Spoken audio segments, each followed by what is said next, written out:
Wapoboje, Wapoboje, Yaziki, Yapoboje, Wapoboje, Wapoboje,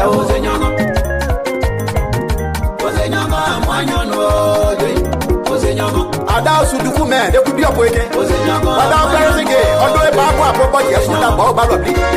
Now what I say, Siakane. Then what please wear Macubi, Monster, Mobile, my day wear Pewanyo. Mrs. Logonjoy. The blood holiday, I will as I see again. Come on, just a Keda. Come on, Africa, you come on, look out, Madame Paris, the idea. And no more so. I tell you, one, you know.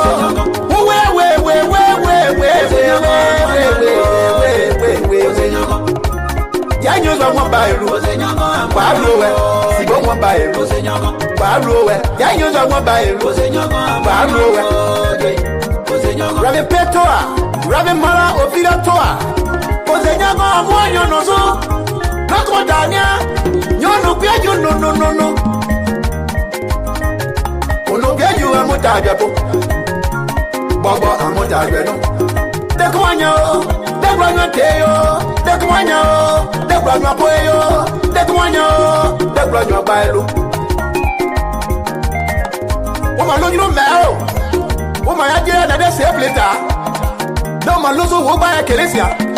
Nessia Sola. Woman, you my word, and you swore to the woman look at your phone, you swore a time with or a time reply. Equa woman, boy, no kind of Paris again, Suduku man. Oh, you know, a little gay, the quickly do my name. Why, so, you know. You know, my yeah. My yeah, you do a draw.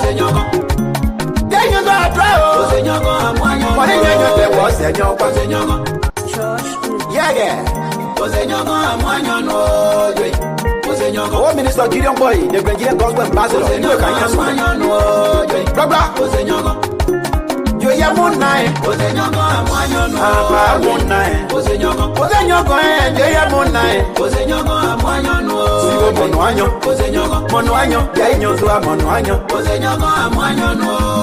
Please, you be the boy to do my mouth for time. I'm not going to wear my mom now. My Jesse gauge drop wow. Papa Africa gauge drop wow. There is a gauge drop wow. Maya gauge drop wow.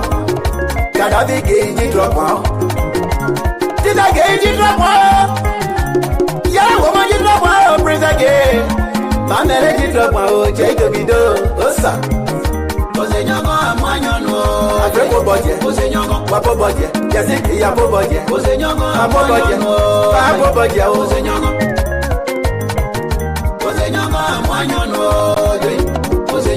Ada Suduku man, they could be a poike. Without Paris again, although a property, as soon as Bobby. Now what I say, Siakane. Then what please wear Macubi, Monster, Mobile, my day wear Pewanyo. Mrs. Logonjoy. The blood holiday, I will as I see again.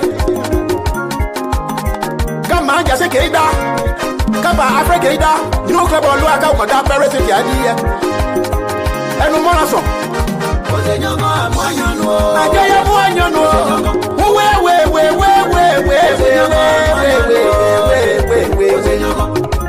Yanyo's on one by Rose, Pablo, Sibo one by Rose, Pablo, Yanyo's on one by Rose, Pablo, Rabbi Petoa, Rabbi Mara, Opila Toa, Posenago, one, you know, so, not what Dania, you know, no. You are Motago, Bobo, a Motago. The Quioh, the Romeo, the Quioh, the Romeo, the Quioh, the Romeo Bailo. Woman, no, you don't know. Woman, I did another safe later. No, my loso will buy a Kelesia. Nessia Sola. Woman, you my word, and you swore to the woman look at your phone, you swore a time with or a time reply. Equa woman, boy, no kind of Paris again, Suduku man. Oh, you know, a little gay, the quickly do my name. Why, so, you know, my yeah. My yeah, you do a draw. senyo kwa senyo. Yeah. Oh, Minister Gideon Boy, the Nigerian Gospel Ambassador, you can answer. Blah blah. You are one night. One night.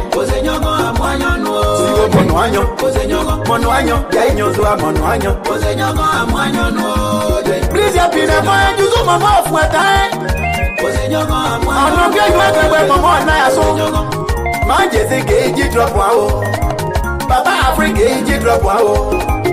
There is a gauge drop wow. Imaya gauge drop wow. Gaddafi gauge drop wow. Did I gauge drop wow? Yeah, woman you drop wow, praise again. Man, I drop wow, check to be done. Osa. Osenyogo amwanyono. Afreko budget. Osenyogo. Wapo budget. Yesi yapo budget. Osenyogo. Wapo budget. Wapo budget. Osenyogo. Osenyogo amwanyono. Osenyogo. Ada suduku me. De kubi opoeke. Osenyogo. Ada peresege. Odo e babu wapo budget. Sunda ba obalo bi. Na wala se sie kane. Ya lo abizo we makubi e mo se we kra okra ba. Mo gbela nyo kra ba. Ma de we pe wanyo. Mrs. Lokonjoyi. We brought holiday, I walamu SAC Kane. Come on, just a Keda. Come on, Africa. You know, club on Luaka, but that Paris is the idea. And no more song.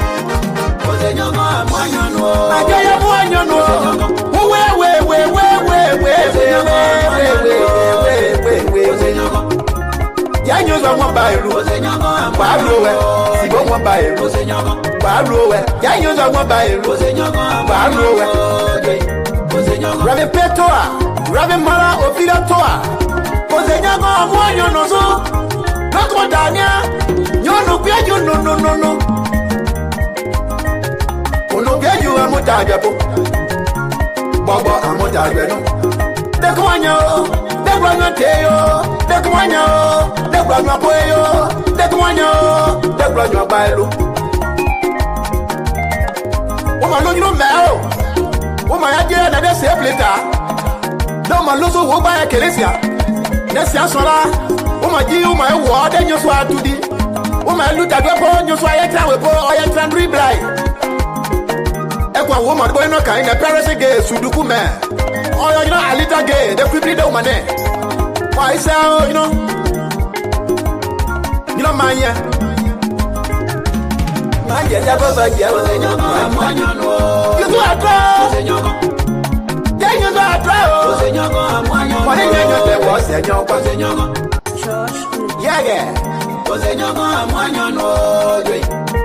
Oh, Minister Gideon Boy, the Nigerian Gospel Ambassador, you can answer. Blah blah. You are one night.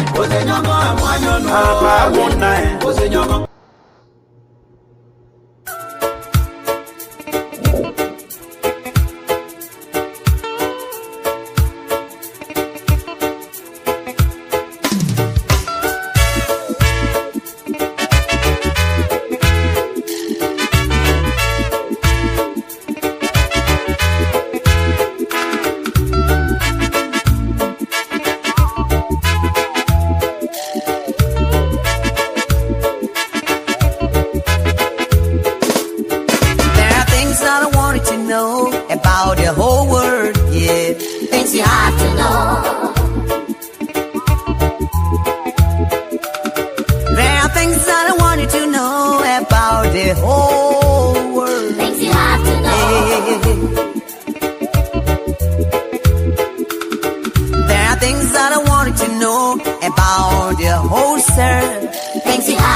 Sister saying, is my husband, is my wife, indeed.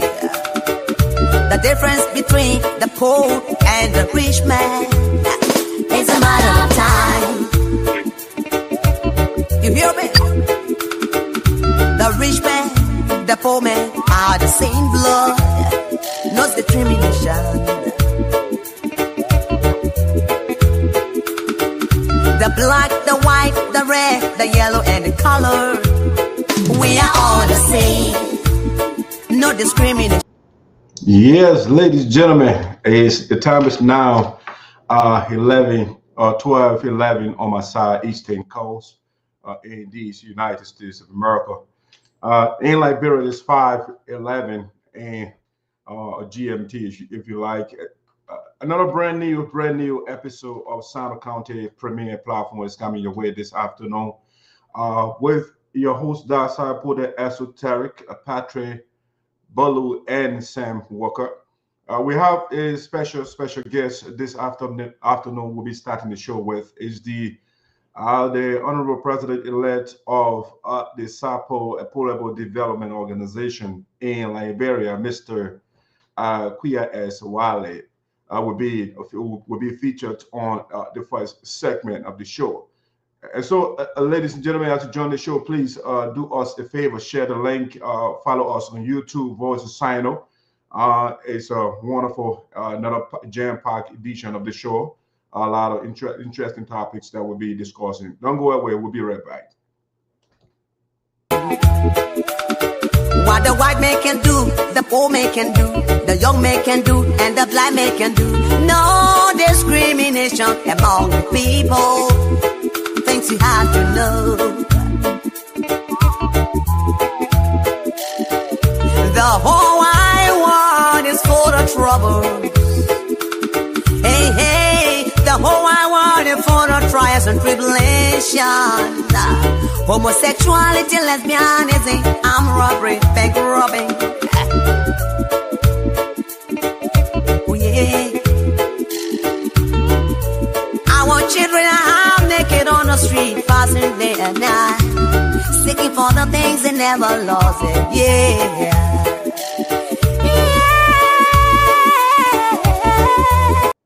Yes, ladies and gentlemen, the question is, can the new president of SADO, Mr. Wylie, handle what I call the conundrum of the Sarpo people? Can he do that? You know, the Sarpo people, they are complicated and complex set of people. We have a great man like Joseph Boakai was leading the people, and Joseph Boakai just left, and now we are featuring Mr. Quiah Wylie. Let's see what Mr. Wylie can handle.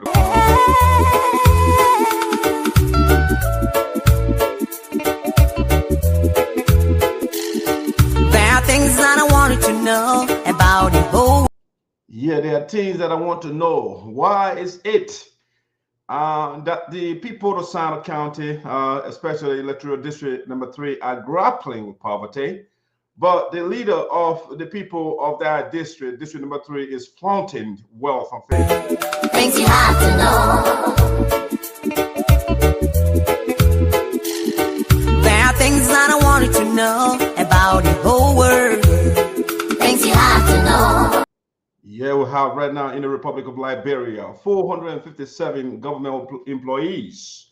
457 employees of the Joseph Boakai administration have been suspended for 1 month.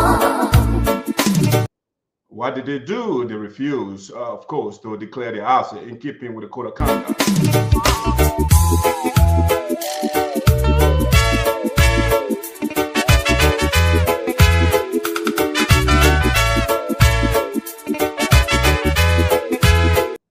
The representative of district number 1, SADO County, Mr. Romeo Quioh, is beseeching his colleagues to forgive the 7 suspended lawmakers, which includes the representative of my district, Addison Board.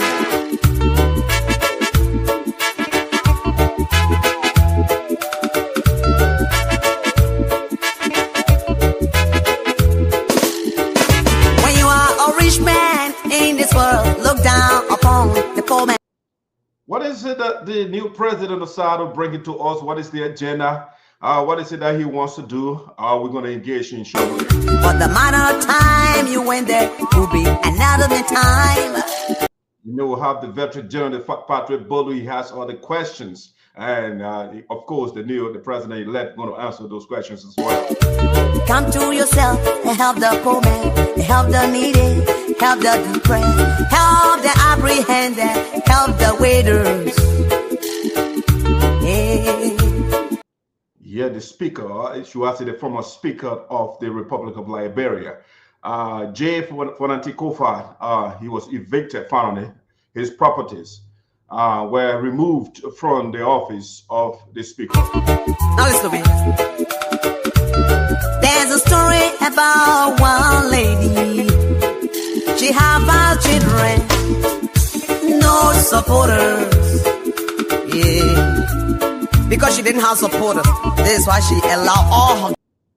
All right, guys, let's get the show on our way here. We don't want to keep our guests backstage for too long. Hey, Patrick, are you safe back there? Mr. Quioh, can you get situated? Maybe you can be still. Once you are all set, let me know. Give me a signal, your thumb up. I see your camera moving back a lot, so I want you to be still, stable, and then we can bring you on the world stage. Sam going to join us later. Our co-host. So, without further ado, here, let me get this on the way. I would say welcome to Voice of Sinoe. Let me take the time to welcome you again to a brand new edition of Sarpo County Premier Platform, online platform, Voice of Sinoe, where we talk about Sinoe, we talk about Liberia, and periodically happenings within these United States of America. All right, so without further ado, let me bring Patrick on so we can get the ball rolling here. Hey, Patrick. Oh yeah, ESOTERIC, how you doing? How you doing this afternoon, bro? Wonderful, wonderful. Thank you. How are you?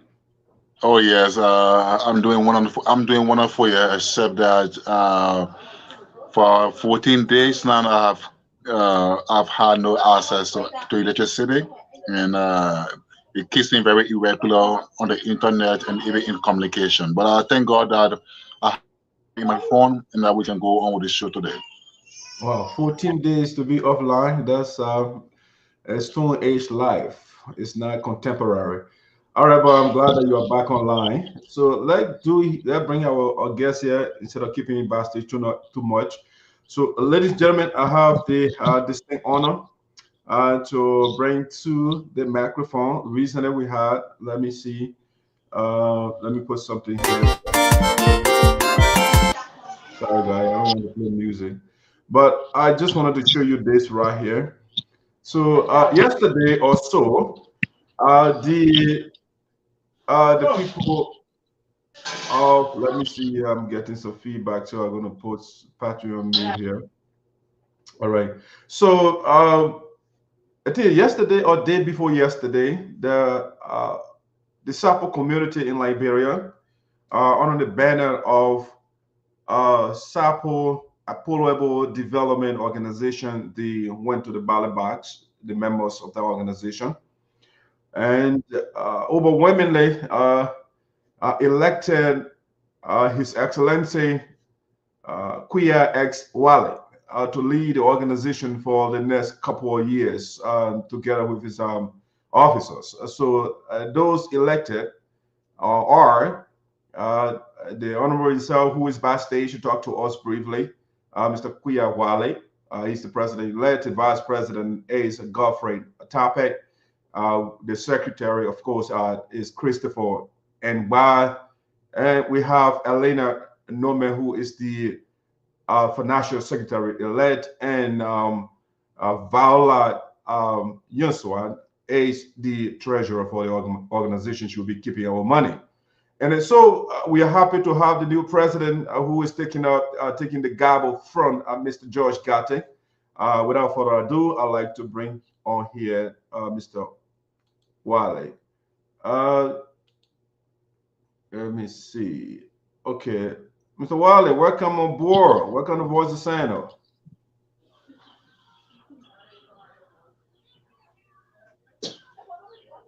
Let's do unmute yourself. You are mute. Okay, as I said, it's good to be at home. Even though it's through the airwaves, I'm happy to be here, and it's a good thing to be at home. Good, man. So how do you feel? How do you feel? Well, I feel overjoyed. I feel happy. At least I can be given a chance to say a word to my people and to lead my people as well. Great. So, all right, Patrick, I just want to give you the opportunity to greet our president-elect of SADO. Yes, so good afternoon to ROS Quioh Wylie, formerly of the Cavalry section, chairman, and down chairman-elect, president-elect of the Sarpo Development Organization. I want to say good afternoon, welcome to Voice of in the Diaspora. On behalf of the team here again, we welcome you and say in advance, people, as we commence the show, congratulations on your massive win at the Just and a Pulse of the Sarpo Development Organization in Monrovia. Congratulations. Thank Welcome you. onto the platform. Thank you, Patrick. Thank you. All right, Mr. Wylie, again, nice meeting. It's my first time meeting you cybernetically. We are happy to have you. So let's get down to business here. Who is Mr. Wylie? Let's get to know you. Okay. First and foremost, you said it's the first time, and I said no because when I was inaugurated 2019, you were at the program. You even served as DJ when you came with Honorable Zaza in Banazé, Monrovia, and I remember you well. DJ, me? I don't live in Liberia, though. I'm in the U.S. I know you live in the U.S., but you were home at the time. Anyway, so just to let you know, Quiah as Wylie, formerly of the Kabade Bell, a former chairman of Kabade, and currently serving in Monrovia, living in Monrovia to serve the Sarpo people. Okay. So, so in terms of, so you served the Kabade section before, and I mean, currently, what are you doing in the country, though? Are you working? Where do you work? You know. Yes, in fact, as you can see, I'm still at work. I'm trying to depart, but when I leave, maybe the network will be giving issues, so I have to wait for this program to come to a climax. I work at the United States Embassy, and I'm currently at work. I just talked to Patrick on that issues as well. Okay. So what do you do out there? I'm one of the senior technical supervisor in the field of refrigeration and electronics. Okay. Excellent. All right. So let's get to your big victory. First of all, tell us a little about the electoral process. What did you experience? How was the process? And what catapulted you to the presidency? Okay, so when it comes to this going electoral process, I count it as one of the best I have witnessed in the Sarpo land because I have been around the Sarpo Economy actively since 2012 when I was serving as Secretary General of the Kabade Belt. And I've been actively involved with the activities. But one of the best and a huge turnout electoral process was the one that took place on Tuesday. Well attended. Out of 126 expected electors, we got more than 80%, more than 90% as well, who took part in the electoral process and went with ease. No confrontation, no suspicion of fraud. Mr. President, is there a way that you can be still and instead of moving, you're moving around a lot? So, okay. So we can see you. Yeah, there you go. It's better now. So as I said, they were free of fraud, and everybody were rejoicing, casting out their votes. All right, let me bring Patrick on here. Hey, Patrick, a question for the president elect. Yeah. So again, thanks for coming on, and congratulations congratulations again for your massive win. But you know, the elections went very smoothly, and the margin, I mean, was something nobody could expect. What happened? What I mean, what did you do extra that accumulated, such massive, votes for you? Patrick, the reality is they will not campaign on the day of elections or in the process of election. Our campaigning process starts from the day we were born. And from the day you knew yourself, you start to campaign. So Pierre Wylie, see, since being around the Sarpo bill, I've been campaigning, but not for this position. But when the need arises, I decided to make a move, and the move was successful. One Okay. person who never leave no one behind, always to the core of the people. Okay, so I mean that's one reason. Now, but before I proceed with other questions, have you been formally congratulated by your opponent? Yes. I was done. Okay, so you name several things on your platform, things you consider your platform, things you say you would talk, you know, you talk about unity in the community. You talk about transparency. You talk about Patrick, hold on, you hold on, Patrick. okay. This one want to get issues. Okay. Put him backstage a little bit here and bring Sam on. Sam is not active yet. So. Are you there? Okay. All right. So I was go back to know exactly amongst the things he can. Yeah. Okay. So the question. okay. Yeah. So you have about 7 to 8 campaign items, things you promised you're going to do when you shall have won. Now you have won. Amongst those things you promised on your platform, which of them really resonated with the people? Which one the people saw as convincing to say, yeah, this man, we think when John got it, when George got it, he can deliver he can deliver. I mean, he can do a good job for us. Which of your platform items really resonated well with the people? I think he's frozen there, Patrick.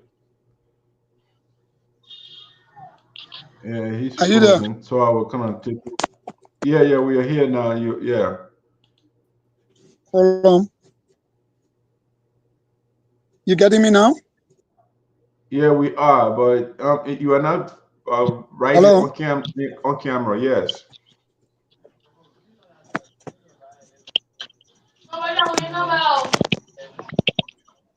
Are you getting me?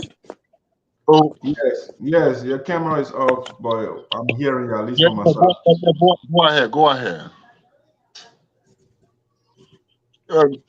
I mean, the camera, you are off camera, so I don't know what's going on. I did not work. Okay. You getting me Okay, now? yeah, go ahead.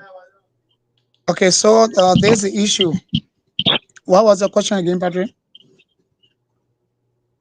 I will just ask you.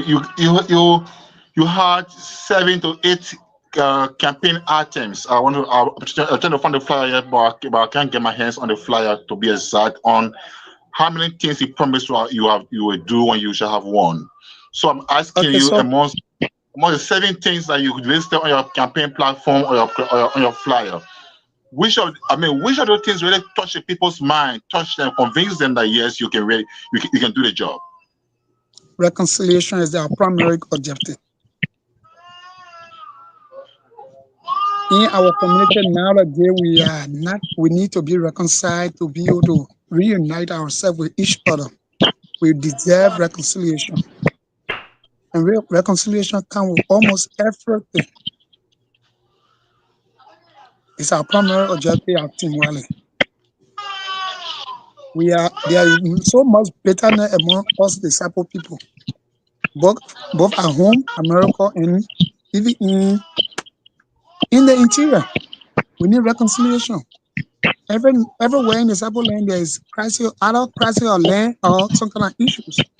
So we need to reconcile ourselves with each other. And it's where we want to form ourselves as a main point to do our reconciling part. Fortunately for you, you have been congratulated by the 2 US-based support organizations.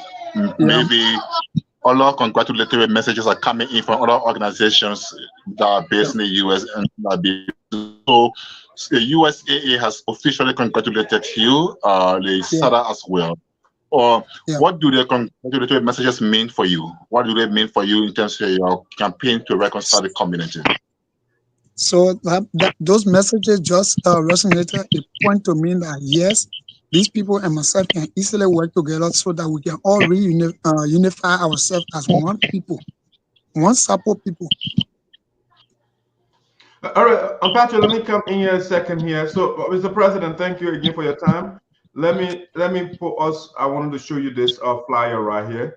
So, I want you to tell us about the guys that are working with you. Are you seeing the flyer? I'm seeing it clearly. Yeah, please. I want you to introduce the people to us. Who are they? Who is Godfrey? Who is Christopher? Who is Elena and Nambala? Who are those people? Okay, Mr. Godfrey Etape is a young man from the Namapo Bell. He has a very good, he's a good unifier. He has worked in the youth arena for a longer time. He also served the outgoing administration as an assistant financial secretary. He's currently the HR officer for Alifoko, Liberia, and he comes with vast knowledge of unifying our people. He's willing to accept his wrong. He's willing to work with anybody of those. For example, Mr. Tape was the only opposition who works under the Judge Gati's administration because he came on Chemeko banner. They lose the election, and he was later enacted by ad hoc election that brought him on board as assistant financial secretary. Then again, Christopher Ba led the youth for a longer time with experience. He was serving as the longest serving youth president. Oh God. As the longest serving. Patrick, can I mute? So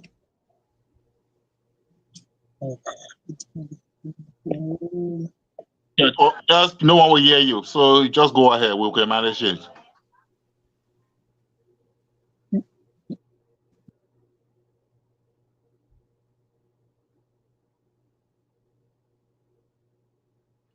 Mr. Wylie, are you there? Hello? It looks like he's off right now. Let's see what we can bring him back later. I'll kick him out and you can come back again. Hey, Sam, welcome aboard. Yeah, Doug, how are you?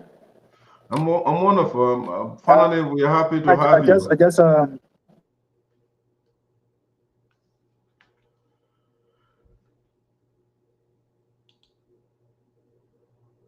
Patrick, Sam is struggling there. You want to unmute yourself? You're on mute, Patrick.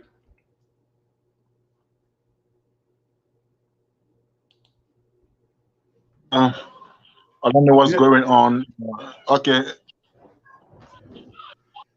Yeah, let's see. Okay. Let's see whether the president-elect will come back. Yeah, I just had a couple of questions to see to just make things clear for us. But to our viewers, we want to say thank you for joining us this afternoon. We really do appreciate your presence on the show. Don't hesitate if you have questions. Let us know. Write the question down. If you want to come live, let us know. Send a link, and we'll do just that. I think the president is back. Let's see. I want to wait until his camera is activated. It's still blank right now. Yeah, he's kind of struggling to get connected. Yeah, let's see.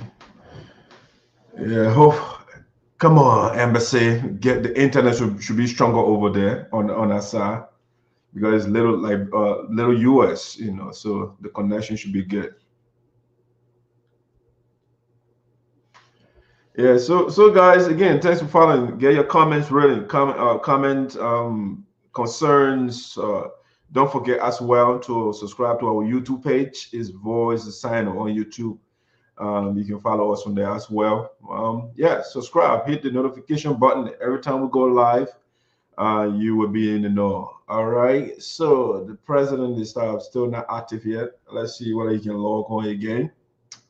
But Patrick, while we are waiting for the president, the president elect was talking about the flyers, the guys on the flyers. So I mean, maybe if you know them too, you can elaborate, say 1 or 2 words about them if you know them.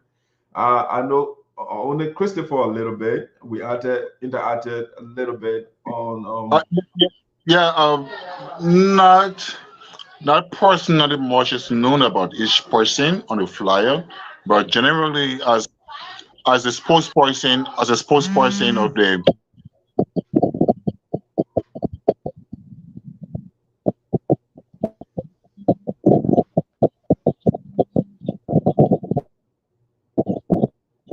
Yeah, Patrick is. Yeah, but Sam, are you hearing me? Yeah, Jai, I'm here, and let me say good evening to every one of you there, and I'm speaking to you way here from Liberia. These are things that we pass through. We always said it, and this is what we go through in this country. Until this is fixed, we will continue to go through this problem. This building always gave us tough times whenever we are, having some internet connectivity. So this is the country that we find ourselves.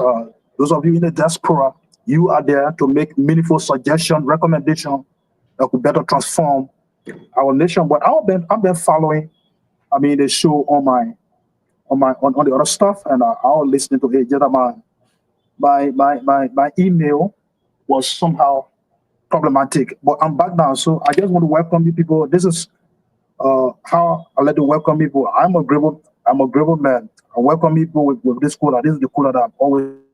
I don't know whether you eat it. It's a cooler or not. Have you ever tasted it before? It's a quality, man. I know that thing. I'll go get one right now. Patrick, how are you? Yeah, I think Patrick. Okay, so thank you. I think the leader who was just elected is the one that we having on the show today. So it's a pleasant having him, and we know that he's going to drill us through on what has been happening in the youth community and in that organizational community, so as we can go about the discussion. So we are here, ready to get set. Thank you. All right. Thank you for getting on board as well. Again, like the connection issue is what we're having right now with the guests. Hopefully, we want to get him back. But Patrick, I think Patrick tried to establish contact with him. Yeah, let's see how it plays out. But the team, the only gentleman I know on the team is Christopher. Christopher was the president of the Sarpo youth. In terms of achievement, I don't know what he achieved. The president-elect just said he's the longest serving leader for the Sarpo youth. So I don't know for the long time he was there, what did he achieve that led the people to have elected him at the national level or at the bigger level. But I don't know for sure. Yes. I hope that this team relatively young team will be able to, because I think the president was talking about reconciliation and stuff like that. I wanted to ask him, because when you're talking about reconciliation, then it implies that there is confusion and there is some fighting going on somewhere for which. So I wanted to know the nature of the conflict for which you're trying to reconcile the people. Yes, so those young, beautiful ladies, I don't know them. The only thing I can say, so far so good. You know, when I'm coming live, when I'm bringing people, or if I'm talking about somebody, I tend to do a little research and to know the people. So I will navigate it, for example, Viola's page, you know, and I saw some people there. Let me start with Christopher. Christopher, for us, we know his position with reference to what the president mentioned about conflict, right? Christopher was aligned with the GO's group here in the U.S. You know, so he is not neutral to the conflict. So hopefully, and he will be robust in working with the president. And because at the time when the conflict here was at the zenith, Christopher and other guys, they were with Green, and they weren't talking about unification at the time. And so now he at the national level, hopefully you're going to auto course. Yes, for Viola, I looked on her page. I review her page, and I saw the likes of Kingston Pine. I saw the guy who was the secretary for George Garte, one of the strongest supporters of Green. You know, Kingston is also a supporter of Green. They established another organization, the Green group. They established another branch in Liberia. So these people, I saw them on her page. And so it raises a little eyebrow for me. But on the other hand, I had little hope, because I saw some people there too as well that I think are level-headed. Somebody like the councillor Wylie, I saw the man on her page, and I saw who else I saw there. I mean, even on her page, I saw Green there as well.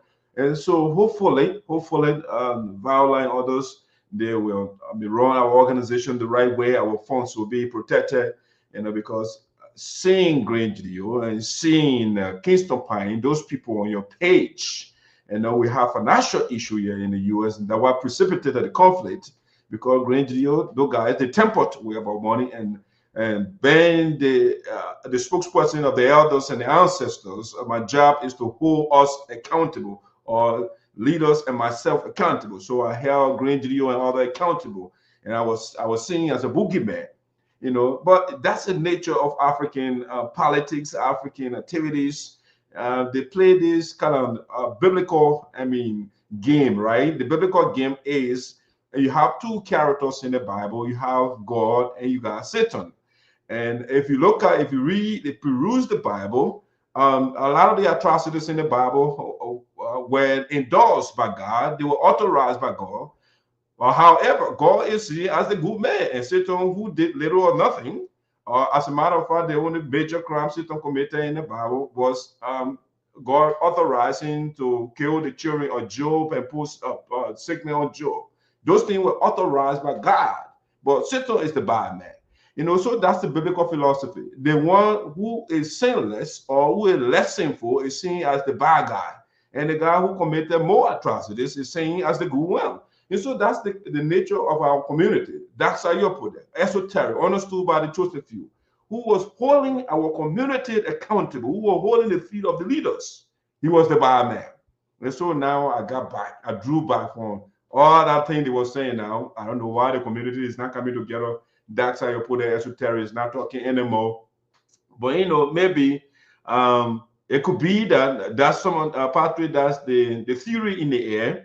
The Green group, they want Dax put it out of the picture, and they want Francis Clark Myers out of the picture. So next year, apparently, when Francis leaves, the community will come back together. Who knows, So I'm just saying all the day to say that some of the members on the new team they were fully part of the conflict, in our community, both in Liberia and here.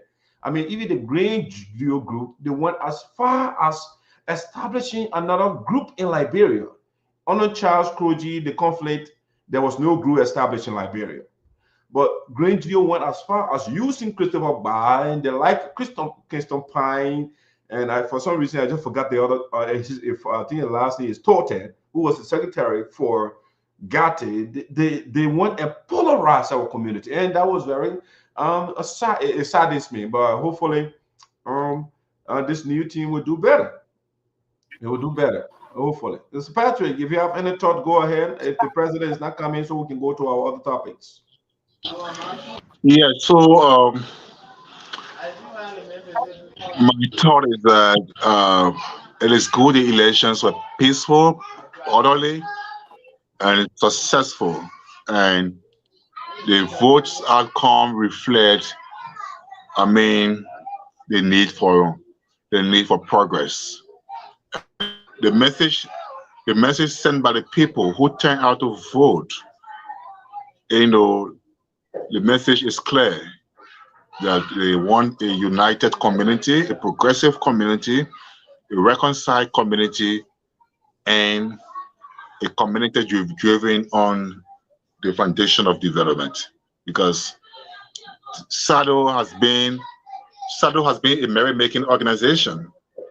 Go to programs, men and women dance there, pinsters and bachelors, have good time dancing, and you just see the whole place just all about, drinking, singing, dancing, and nothing to ever show for the programs that they run, the dialogues, nothing to show for those things. You see, even the last time Belated, they met in a Lincoln Hall. I mean, while program was ongoing, they got pots, they got bowls, they got tops, they got cospons, place leaking spots to prevent flooding in the building. And, but thank God, we hope they can move forward now. They should reduce merrymaking. They should reduce too much singing and dancing. They should now develop programs, scholarship, train young doctors, train young engineers, people in agriculture, train them, create a fundraiser, create a scholarship drive that people can donate to, and that funds, you can sponsor students in the US, you can sponsor students in Rwanda, students, in any developing country or developed country where they can have sound education, come back here and go and run the system over there. That's what progressive organizations do. And I'm very hopeful that the organizations on Quioh Wylie will be progressive. The thing you also mentioned about the effect of the US-based organizations, I think there will be some sort of reconciliation. If the people in the United States, if they understand that people can coexist, people can work together, in diversity, for progress, they can come together. It is not for them to re-amalgamate or come under one roof as SADO or as USAA. SADO can work with USAA, all right, both organizations. USAA can attend SADO's programs, donate to fundraisers, send that, develop the cyber community. SADO members can also attend USAA functions in the programs, donate to USAA programs, or fundraisers, to also both parties together in the field that they are sub-organizations.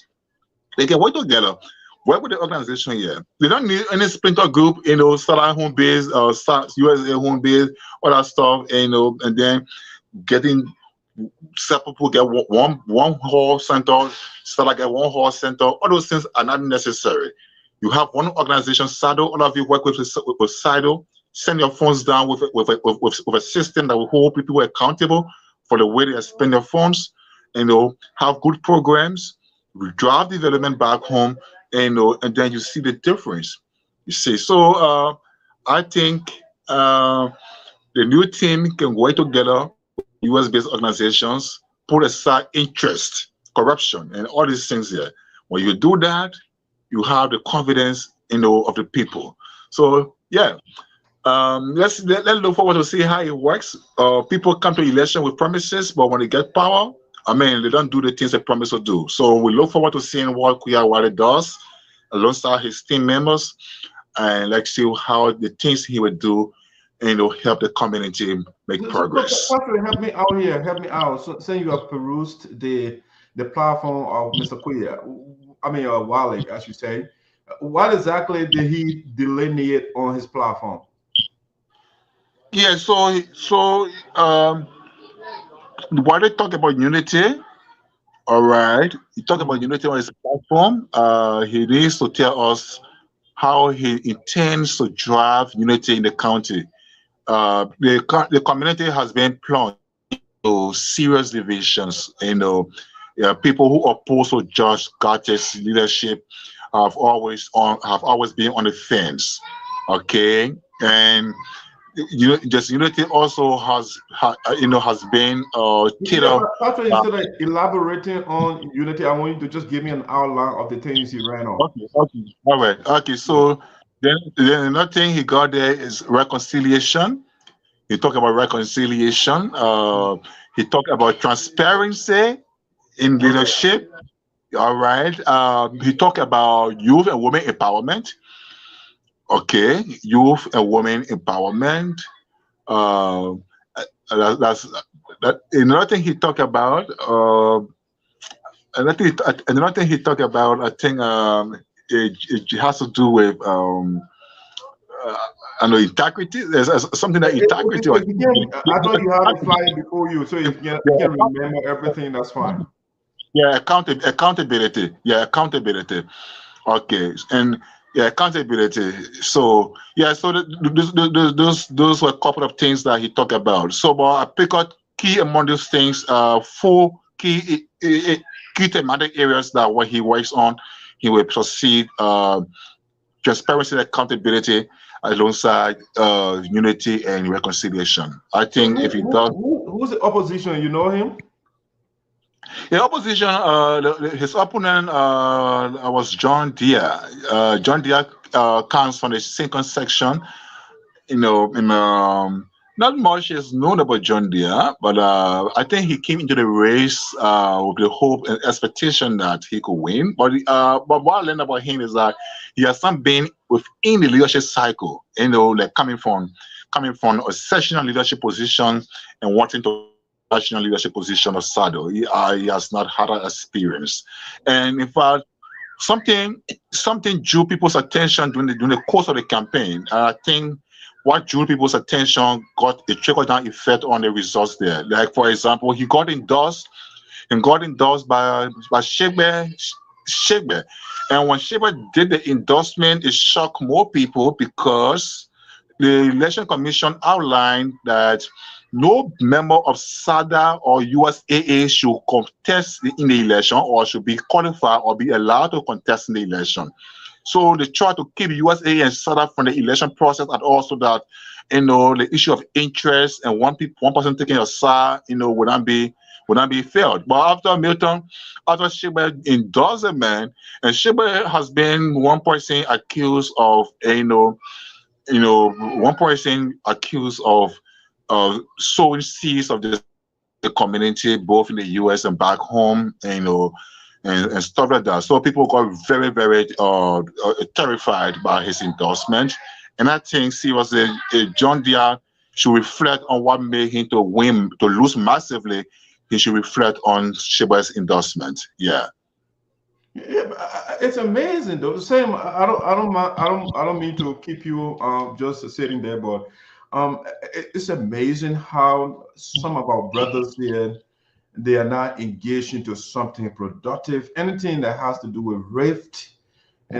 Like I said, anecdotally, I heard that the brother was raising funds here to put a surrogate, or if you like, a puppet of SADA over there. you know, just the same way. Imagine a good leader, an educator, wonderful guy, George Gatti. These guys ran, I mean, venomous propaganda against a brother. And George Gatti, you know what? I'm stepping aside, you know, so that you guys can bring the angel you want. And now we have Mr. Quiah now decimated Samuel Shigbe, political candidate, you know, or SADO's people. The guy just beat them massively. And now they have no option now but to count people and Cosio, Mr. Wylie, we love you. Where were you now? You know, you can't fight the whole man. The men are working with the embassy. You can't fight it back. They brought the U.S. Marine to support him. You know, so Samuel Shigbe was decimated. They beat the man confessing now on Facebook. Oh man, you know, Quiah, you strong man. We don't able you. You know, but anyway, to put joke aside, I want to say congratulations to the team. I like the eclectic nature of the team. I mean, we have, ladies on board, which, because one thing I noticed is in our community, we tend to, our women are always at the bottom. And I don't like that. You know, so I like the fact that some of our ladies, they are stepping up to the plate, to leadership. I hope Helena next time she'll vie for the president, or Viola will be the president instead of keeping our money, you know. And I want to just talk to Viola for a little bit here, you know. I mean, a lot of the time, the people, I mean, when it comes to money, it's a major thing, you know. So keeping the people's money is a huge responsibility. And so, because whatever goes wrong, the president will be implicated, but you too, you'll be implicated. For the father, you have the purse of the organization. You know, so be careful, because right now for me, I am frustrated in the men of our community, you know, because all they do is to fight and fight and fight. They don't focus on developing the community. So I'm pro ladies, I'm pro women. I want you guys to take the guy front for our men here. And that's why some of us we pushed Frances Clark Myers here. I mean, she did well, but unfortunately, some of the men we are misogynistic. We have this sort of attitude that women should not lead. And so when woman is in power, you know, we have this African culture which is male dominated. And so when you see a female at the top, the guys they get I mean, it's a patrilinealism, this kind of culture where men are in power, you know. So when they see women in power, some of these guys don't like it. So they would do anything to disparage and discredit and undermine the lady, you know. So Frances, she was doing good, and she did good. But the guys, because they don't want the ladies, some of them, so they brought rift in the community. You know, so I like the young ladies. I want you guys to do your part, work with the gentlemen, so that our community back home will do well. Because once we have I don't agree with Patrick when he said we should have, I mean, it's okay to have SADA and they have USA, and then they can go to each other party and then they do support each other. I mean, I don't think it will make us strong, because again, the cliche is united we stand, divided we fall. You know, so Abraham Lincoln said, a house divided against itself cannot stand. You know, so when we are divided people, it does not make us strong. So I live in a country called the United States. You got 50, I can say, countries put together. Yeah, because these are countries by themselves. If you divide, compare them to Liberia or other African countries, they're doing far better. So we have these states, 50 of them put together and they make a country. So they're stronger. The same thing if you look at China, it's a massive country, a lot of people, about 1.3, 1.4 billion people, they're together, so they're stronger. The same thing, India, that has the world's largest population now. So the more the people are together, when we are together, we are stronger. The more we are together, the happier we'll be. I know we'll have some disagreement, but it's fine. Disagreement, yeah. We should go in different directions. You know, we can. I mean, if you look at U.S. Congress here, the guys, they're fighting Donald Trump now, he's scattering everything. I should say patriot men scattering everything, but the guys are not talking about having different countries. So they are not talking about, you know, so unity is very essential, you know. I want to point you say very so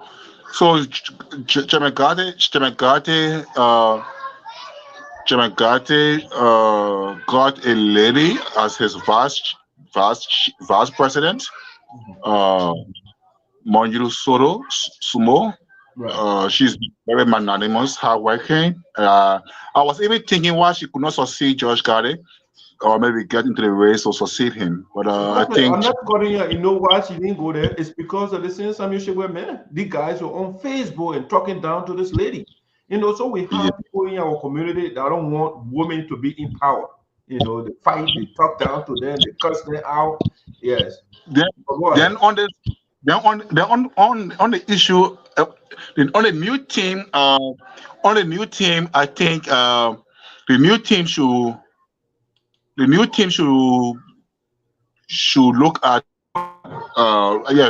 Fowler should be somebody who the new team should work with to ensure that she gives convincing explanation on land transaction that went on with her and the community, because I think whether she didn't know she owned the land legally, or whether or no she knew, but then still went for transaction. You know, so to sell a land to a community, for example, to a whole community, a large community as a Sarpo community, to sell a land as a member of that community, and that land is not utilized, and that land comes into question, or it ends up in court, then of course you as a community needs to come out to say what you know, whether you need to restitute the money, you need to refund the money, or you need to find another land space for the community. Because since they bought the land from Florida, we have told that the land issue has been in court. So why is it in court? She didn't know that the land did not belong to her, or what do you mean? Yeah. You said the land. You said what happened to her land? What did she do to her land? Yeah, the Sarpo community got they wanted to build a hall. Wanted to build a hall, and it's my understanding that the land that was possessed from her for that purpose. But then it went in court. All right, the land went in court. So the issue, so because of that, the process became stalled. Up to now, why did it go to court? The land because there was the contender that the land did not belong to her. Okay, the land did not belong to her. She saw it. So the community, I think, has already lost that land because of the fact that it is in court. I don't think the community will have money to even go for that case. So she may not have money to also fight the case. So so I would think that the new leadership should sit with Fowler. Conduct some investigation whether it's possible for her to also find another land for the community so that they can build a hall, or maybe whatever amount is sold it to her for, or they bought it from her for, maybe that amount be restituted and let the community move forward. Now she's a treasure, and I don't want that kind of issue about land, land question, land in quoting, hang around her while she's the treasure of the organization. They must really take due cognizance of it and work with her to make sure that that land issue is. To be fair to her, though, that should have been handled before she even got on the ticket. Yeah. So definitely. Yeah. But this too is Liberia. Anything goes. So, but Patrick, I think we are back on the topic, and I'm quite sure the guest is not coming back from the local things. And so I think I want to segue. Sam, I know you have been isolated for a little bit. Any thoughts on what has been said so far of the new leadership of SADO? Yeah, Jack, I want to say thank you to the both of you. Am I clear? Yes. Okay. It's just that we've been following the Sarpo community. There you go. You want to put your screen aside a little bit. There you go. Yeah. Yeah. The Sarpo community is I see this as a united community. I really admire the Sarpo community. You know, the Sarpo and the Dripo, they have, I mean, their culture is similarity. So whenever happening in the other area, we try to give it, I mean, a little look. I've been following their election, even though I was not there. I've been following their election activities. Led to, I mean, John, they are being defeated. John, they are, I know him well. He and myself work in the same environment. I know him well. New leadership have been elected. So we want to take this time to congratulate the new leaders. I mean, those who participated in the process and did not make a mic, they have to just work with the new leader so that they can carry on the smooth activities in that community. So not much to talk about it. I just want to take this time to just congratulate new members. I've been following on social media. Other friends been telling me about this. I mean, this is a democratic society, Liberia, Sinoe as a whole. So it is just our prayer now for the new leadership to bring something new on the table that will better transform that community. So thank you for even bringing this on the spotlight so that we can talk about it so other people in the diaspora can know what unfolds here. Thank you ever so much. All right, so just going through the comments here. So Mr. William Sua, he said, good afternoon, Doug. I wish to congratulate the new leadership of Sarpo community in Liberia. I pray that the leadership will focus on the 6 sections of the Sarpo tribe and not to politicize the leadership and focus on individual issues. Thanks so much for the show. You're welcome, sir. Let's see another reaction. I'm watching the show from my home at Bonnesville Fishing Shop. Okay. Thanks for following, buddy. Hi, my love. Okay, this is the deputy CEO of Voices Stand Up, my wife. I want to say thank you, honey, for following as well. This Sam is a commenter over there with Taylor watching live from Fargo, North Dakota, USA. How you doing, Doc? I'm doing great, thank you. Watching from my daily surviving center in Baptist community, Zoro City, Ranger County. All right, thank you, Topic, for following. All right, guys. So I just keep your comments coming. We're going to read your comments. I want to follow. Make sure if you want to participate, let us know. We'll have a number there that's a U.S. number. You can call Patrick. You can call me on Messenger. You can call Sam. You know, we got different ways to participate on the show if you wanted to. All right, so guys, let's switch gears since our guest is not coming by some eyes. Let's go to another thing that we want to discuss today. Let's look at the big topic here. It's a big one, so we'll be right back.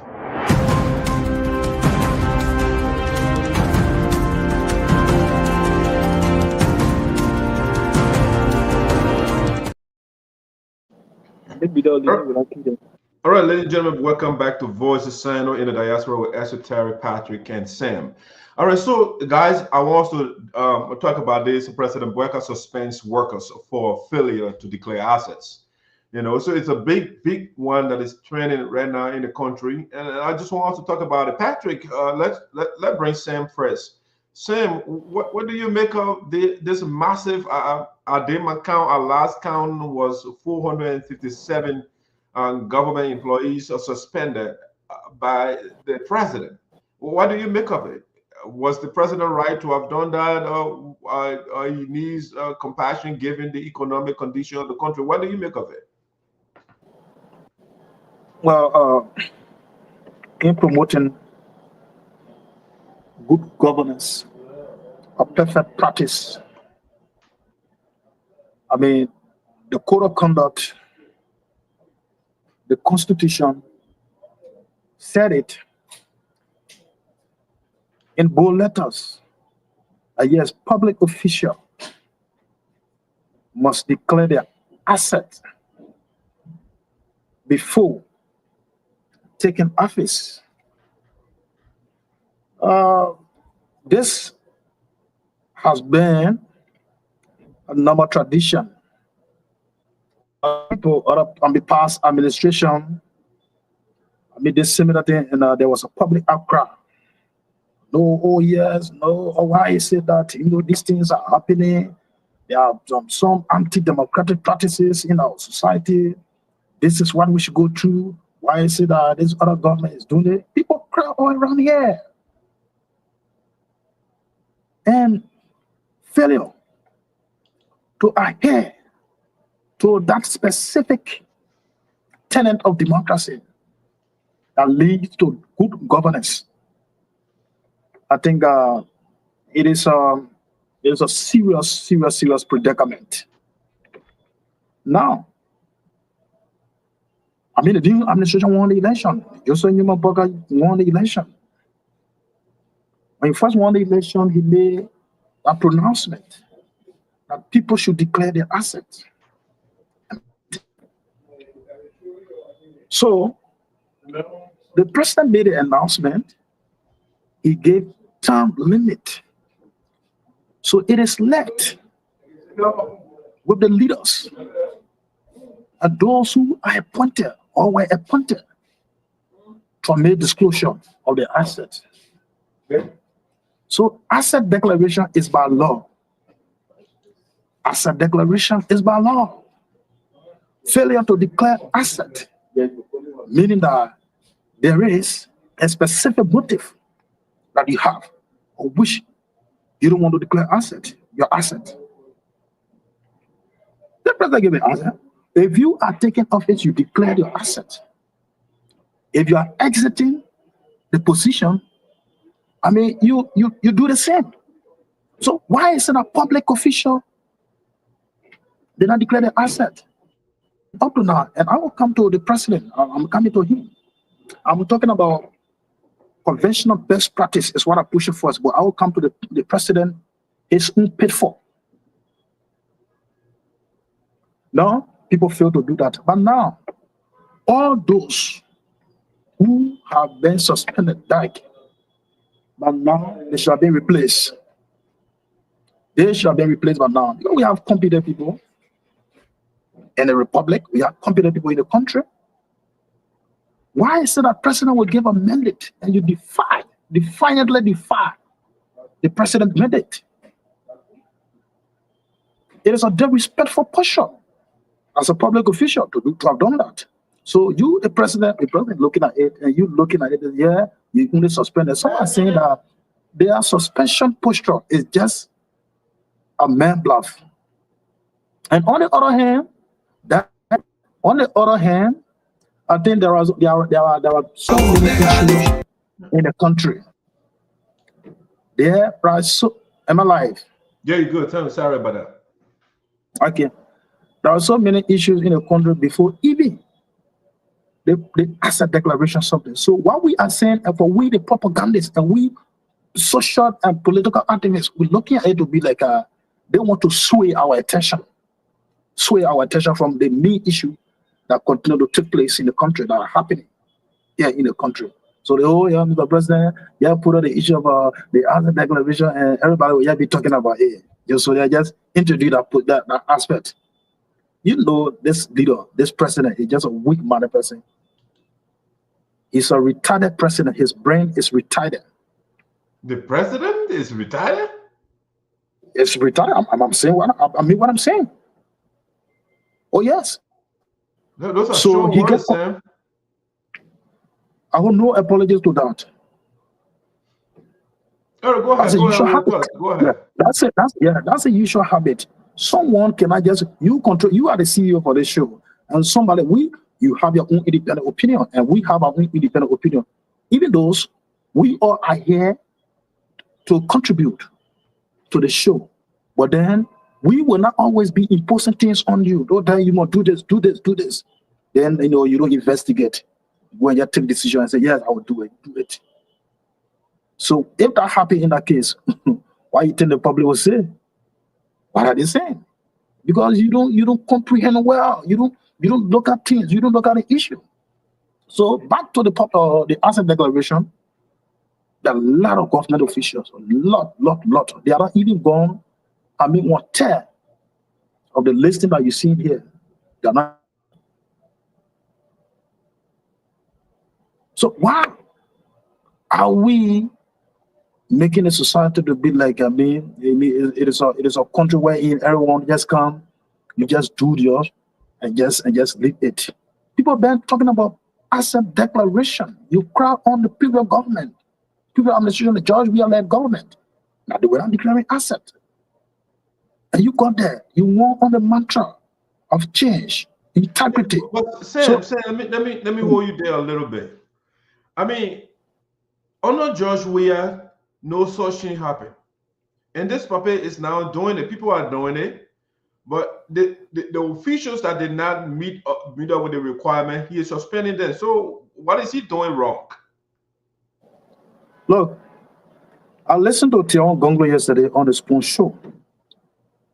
Integrated person, as an integrated person, you should be able to add about the values and patterns that lead. I always said it, that lead to good governance practice. You coming on that change there.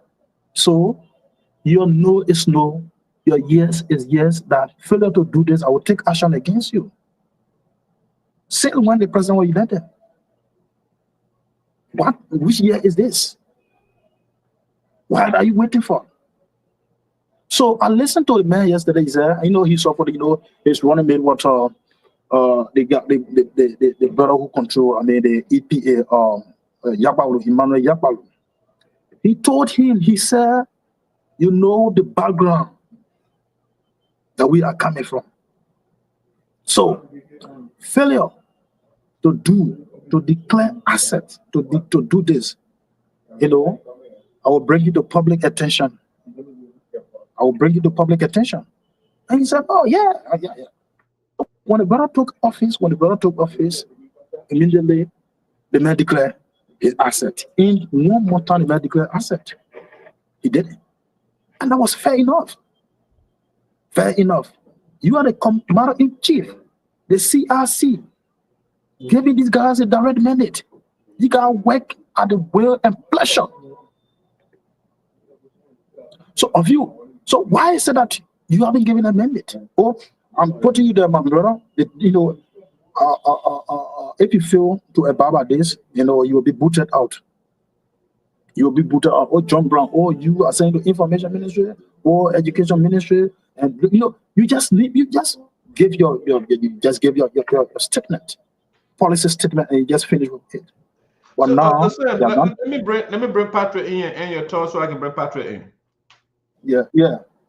So these guys did not do it, and now today, what we see, the social media has been flooded with so many suspension, this and that, and what have you.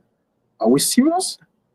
So I want you to look at Kine. I think you're grasping what I'm saying. Let's look at it critically and analyze it. So I'll stop here this far. Patrick, you heard some strong words. You heard some strong words from the sedition. The elder or the president has some mental problems and different things. Even though the man is taking practical action to make sure that these officials, to know that he is serious about what he said.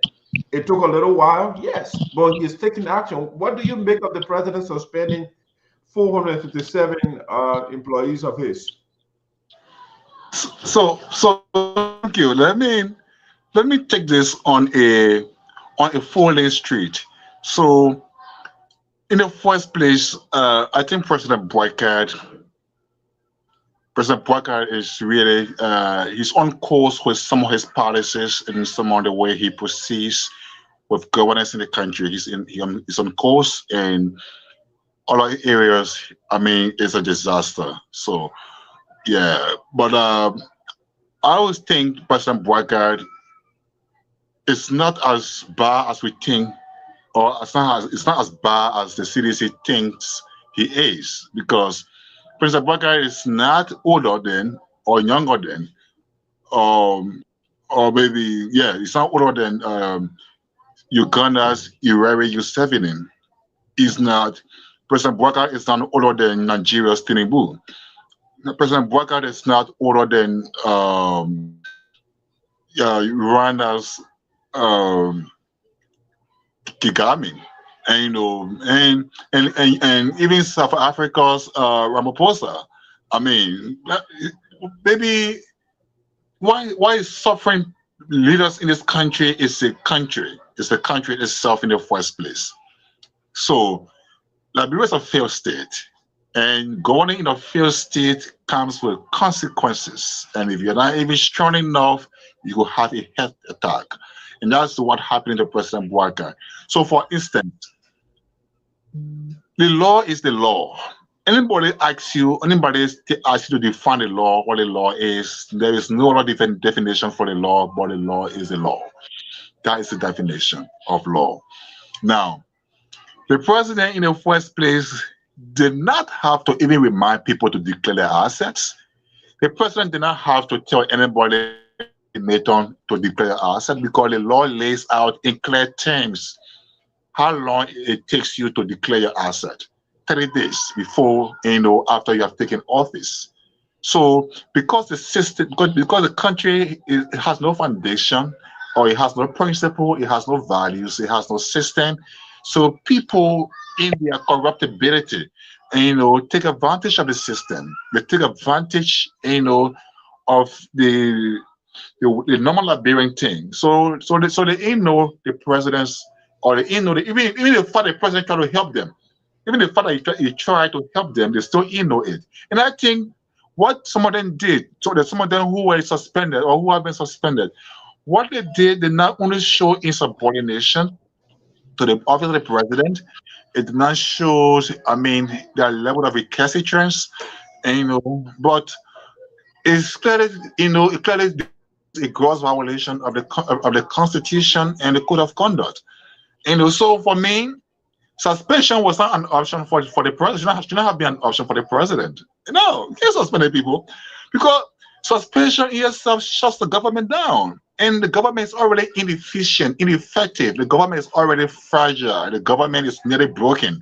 It doesn't do anything sound, or doesn't do anything, take any action that resonates with the people. So you shut the whole government. So in an agency where you have about the five heads there, for example, the 5 heads in an agency, about 4 heads there, do not declare the asset, you suspend them, you only got one person standing over there.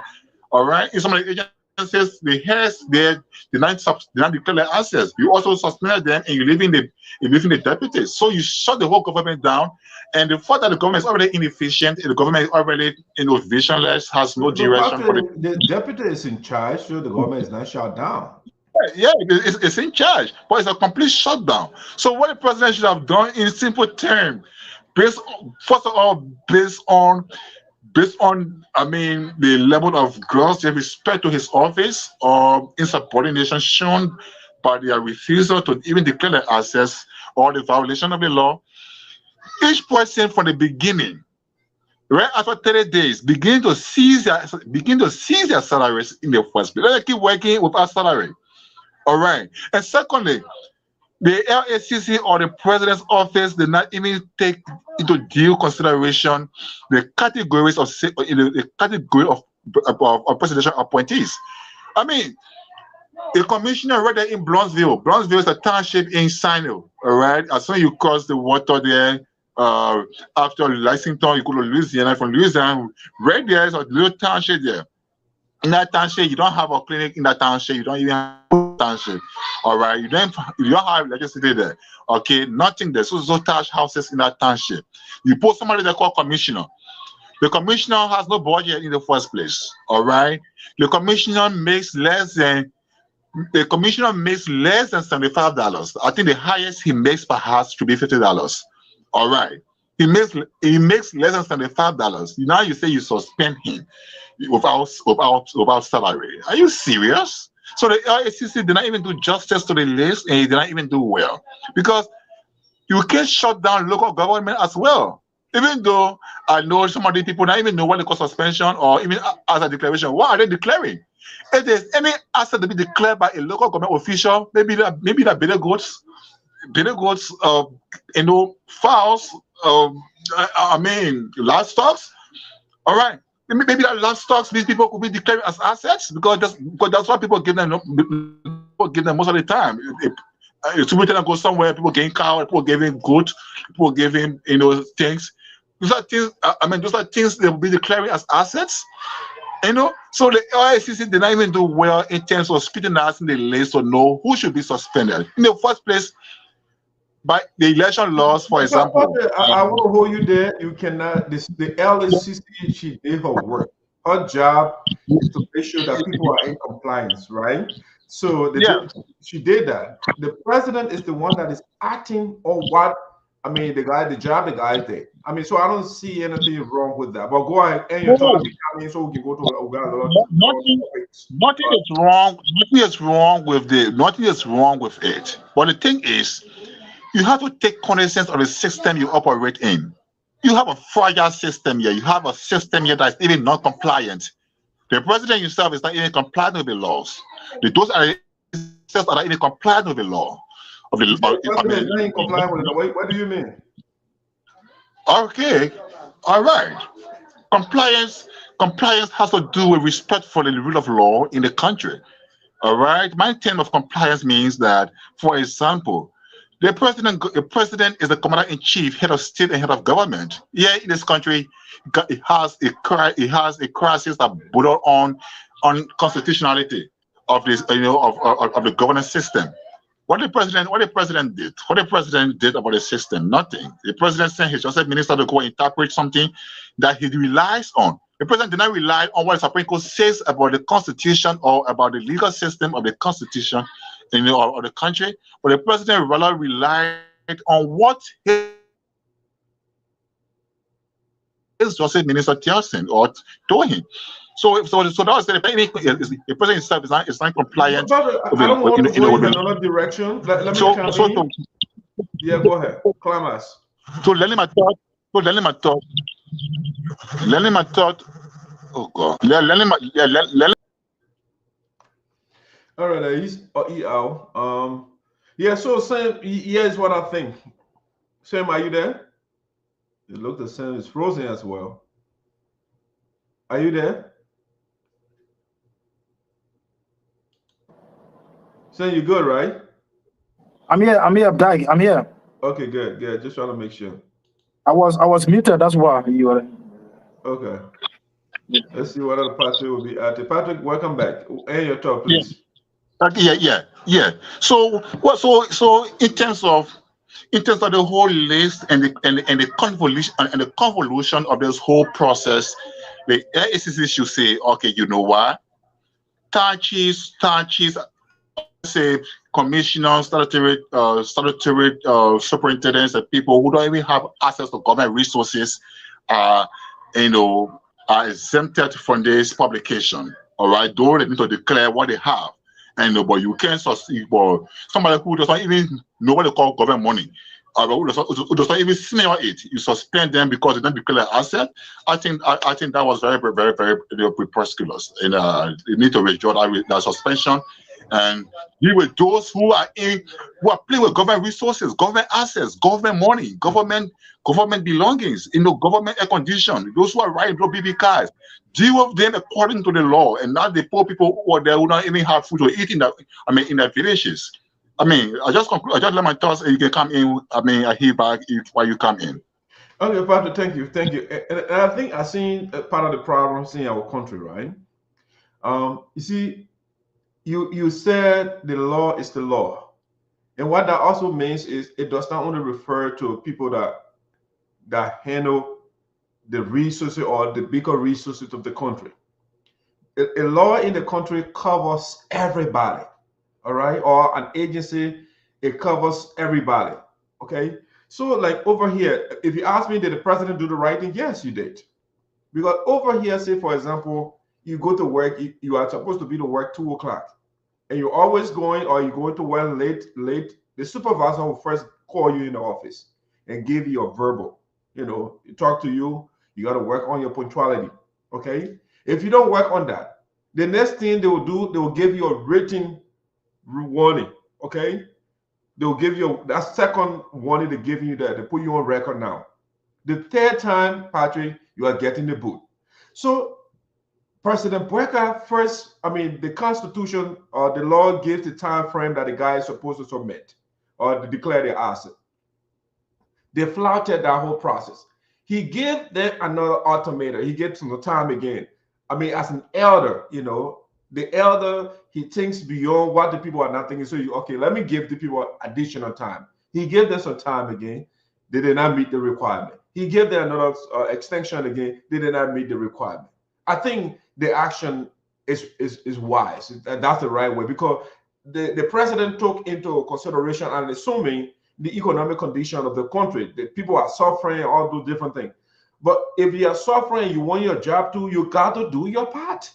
You got to follow the law. You can't say because you only get sheep and cow and goat, and therefore you will not follow the law. You got to follow the law. The law says declare your asset. So if you have a house, you got a hut, whatever you have, declare it, so we can know what you have. But before coming into office, and periodically, you also do that. I think the law says that. So the president is not wrong. I'm disappointed, however, Patrick, in my county, because I look at the list, and this is the voice of Sinoe, and so I focus on Sinoe a lot. And I look at the list, and lots of the people of Sinoe County, they are not following the law. And it is sad that we are not following the law. Normally I hear you guys say the third original county in the Republic of Liberia. So we have to be setting example for other counties to follow or other people to follow us. But we are the one that flouting the law. We are not following the law. And it is sad, Patrick. So I was looking at the list. A lot of people from Sinoe, they are not following the law. I don't want to read the whole thing yet, but it's the guys that they got to do what they got to do. At least to follow the law. Like, for example, I saw this for even our lawmakers, some of them, they are not following the law. That's how bad it is for Sinoe County. The lawmakers. So say, for example, I went on the LECC website. If you look here, it's this Sinoe County. On the Sinoe County here, you got my man Sam is here, his lawmaker. Our lawmaker. Something we are seeing right here, non-compliant. So Sam, what is our lawmaker hiding? What is he hiding for us? For he does not want to declare his asset.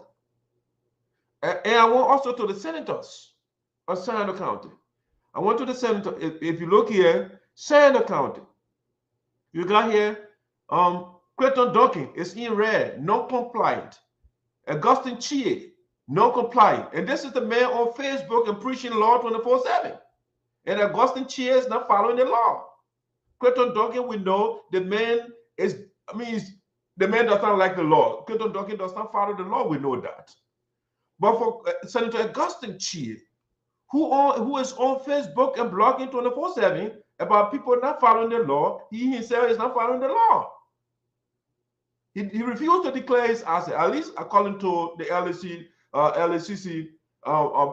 information I extracted from there. So I am disappointed in my lawmakers. I'm disappointed. The people outside the county, the local officials that refuse to declare their cows, their sheep, their goat, their chicken, whatever they have. Papa said because they get chicken and goat, so they should not declare. And I disagree. You got to declare your chicken and goat when you are coming to our office. You gotta put it out there. Senator Augustine Quiah does not want us to see the mansions that he got. But Duncan, I was watching this the country diary by Emmanuel Kotu. And I saw this ball house in Morrisville, wherever you from. Lexington, I think. The boy got a mansion in that village. And that's why Duncan, they're hiding. They don't want to put this thing out. Duncan hiding his property from the people. He hiding it for us. And how do we expect Liberia to go forward when the leaders are not doing the basic? The people that say they're making the laws for the citizens to follow, they are not following the laws themselves. And so Sinoe is in a serious predicament. I mean, this time around, I'm proud of my I mean, I'm a man, Sonny Boy Noah. The man, he complied. I'm proud of Sonny Boy Noah this time around. Even though he should have declared his asset, so that we know all the property that Sonny Boy Noah has. I mean, publish it. He declared, but he did not publish his asset. That's the only problem I have with Sonny Boy Noah. But he complied. I'm happy that Sonny Boy Noah met this requirement. But I want to know, I want to see those 40 houses that Sonny Boy Noah has. I want to know where they are. You know, I mean, I look at the website, Sonny Boy Noah complied. But why did he not publish his asset like Joseph Boakai did? The president published his asset to know what he owns. The vice president did the same thing. Sonny Boy Noah is hiding his properties for us. Duncan said, I'm not showing my property to anybody. I'm not. You know, there was something, the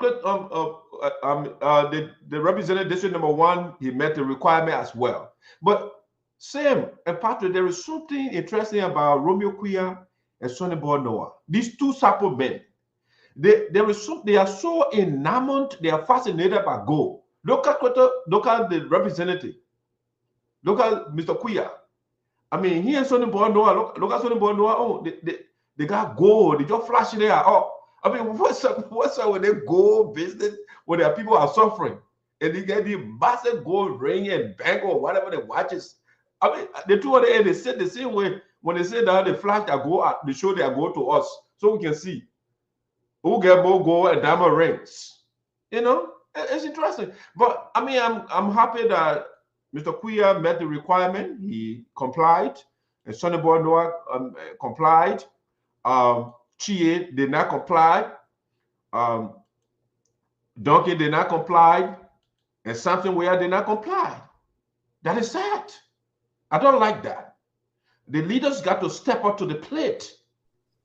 You are leading the people. You got to. 1 minute, please. One minute, please.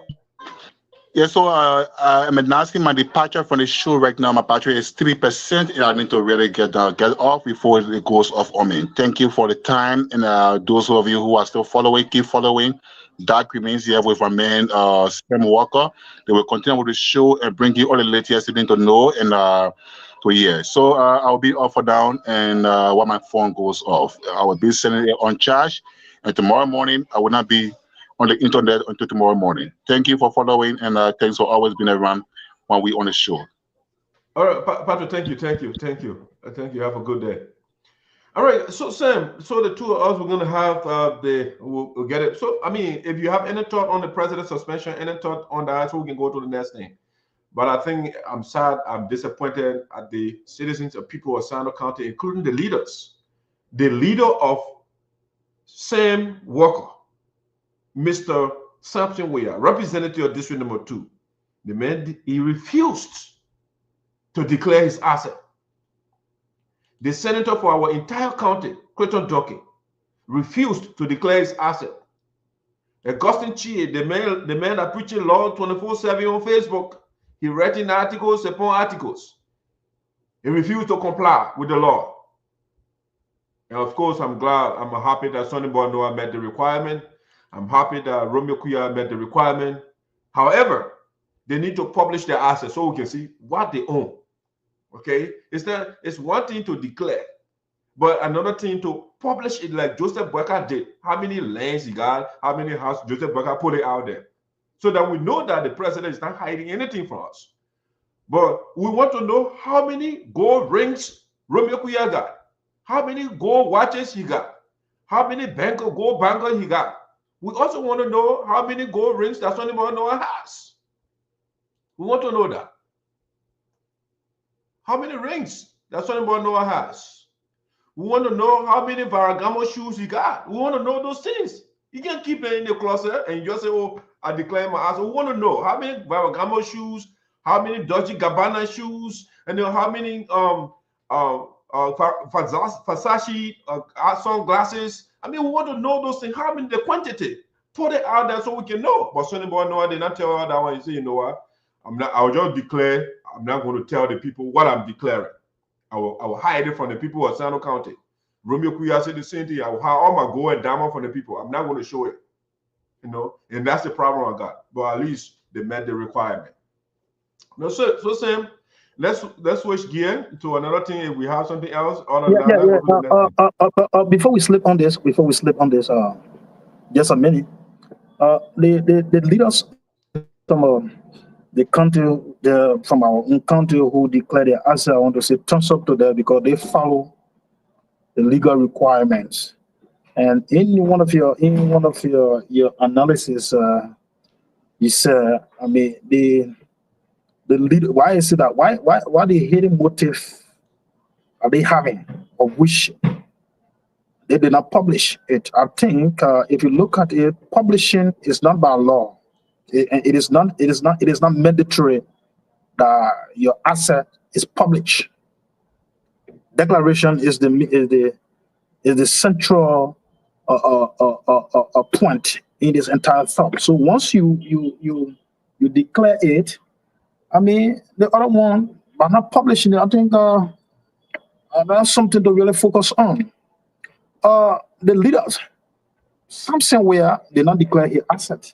That's part of, as well as Senator Duncan, the two senators, I mean, they did not declare the asset. And we want to know, because if we are talking about leaders, if we are looking at people, these are the people that we look up to. People always talk about integrity issues, what have you. So why is it that, I think, I mean, it is incumbent upon every one of us, the citizens, and it is incumbent upon us to talk about it all of the time and to keep writing about them so that they can declare the asset. Because I don't support someone who always in defiant of the law. And all these people, they are our leaders. And I heard you saying, well, something we are a leader. You yourself, you know that he's a leader as well. So I mean, the one said our leader, I said your leader, our leader. You know. Oh, yeah. Okay. So I think that this call should be placed to them like yesterday. No, this is not found. You need to declare your assets. There should be a public outcry on them. I think from this they will declare it. But thumbs up to those who declare the asset. On the other hand, suspension by the president of those who did not declare the asset is just a mere bluff. Thank you. All right, even though your CDC did not do that, so I don't see why you put a mouth on people that are doing something. Yeah, but if we do that now, you should do it holistically, and your action should be drastic. That yesterday the public will look at, see, yes, they made it serious for them. That's the first step, man. That's the first step. You did not even take the step, man. It is belated. Okay, all right. I mean, opposition will always be opposition. But the point you made that, the law only require that the people should declare their asset and should not publish it. I agree with that. But you see, saying when you are a fair person, the law does not have to tell you something, and honest man, a fair, equitable man, because it's saying they define integrity as doing the right thing when nobody's looking, right? When nobody's telling you, washing your shoulder, right? So if you are somebody with integrity, you don't need to be told by the law. Joseph Boakai was not told by the law to publish his asset. He did it because he is the leader. He knows that he has nothing that he's hiding from the Liberian people. But you have a Sonny Boy Noah, you have a Romeo Quioh, who say they don't have anything to have, but they are not showing their property to all. They want to declare they posting their own people and they carry, okay, where are they stored the properties? So we want to see them. How much do you have in your bank account? We want to know how much you have when you are coming and how much you have now. Those things we want to know that, but the guys, they're hiding stuff for us. And so let's go to the next thing. I think there's a problem with that, if you ask me. All right. So let's go to the eviction of the Speaker of the House of Representatives. Let's talk about that a little bit. Let's see, my device is kind of low, raising up a little bit here. I don't know what's going on, but let's see. Well, it will get active. Yeah. And so anytime you see somebody who is not doing everything they want the law to tell them anything, Sam, you know that raise your eyebrow, something wrong. But we'll be right back.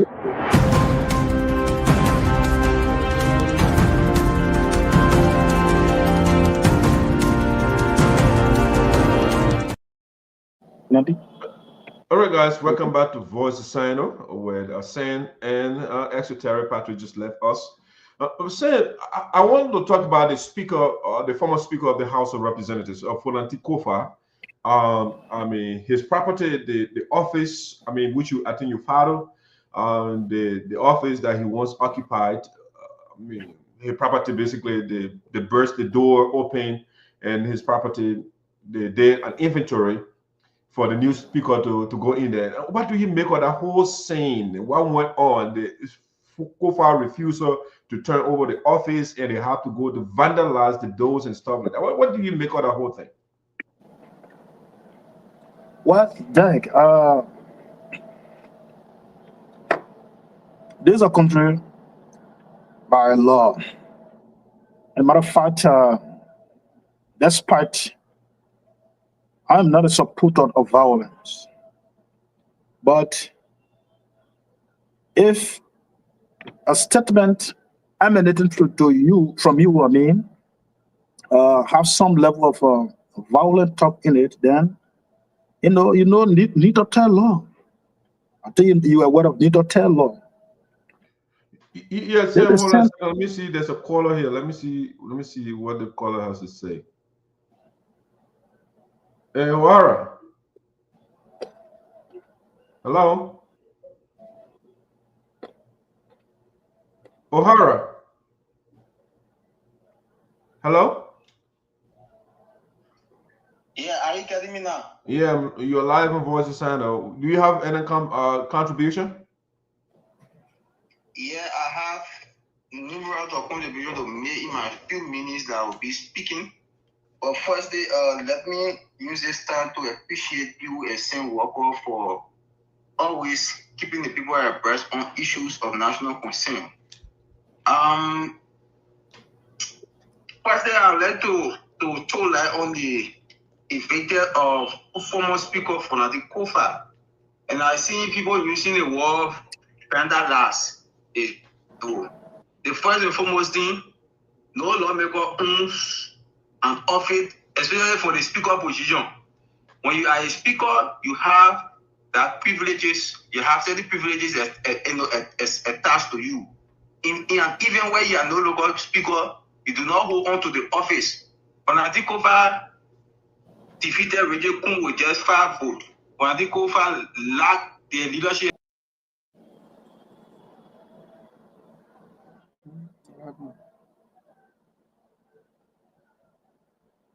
Patrick.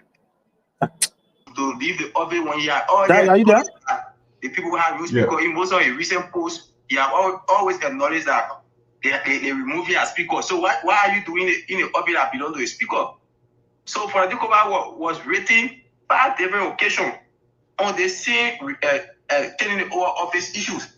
Plenary came out with a decision to take the office from Fonati Koffa. Toka did not go there on their own. They invited the press. They have the sergeant at the House of Representative President and other observers. When they went there, they were trying to say that Koffa already removed all of his important things from that office, important document, other things from that office. So he was just doing it on purpose to delay the people. That's all. But I don't see the reason why Fonati Koffa will remain in office.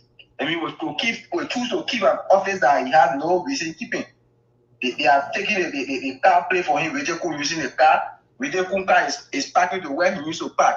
But Fonati Koffa is not even the police. So why is he keeping the office? That is being selfish. So the issue of President Boakai suspending foreign representative government official, I see that as a tactics. President Boakai has not done much in terms of the fight against corruption.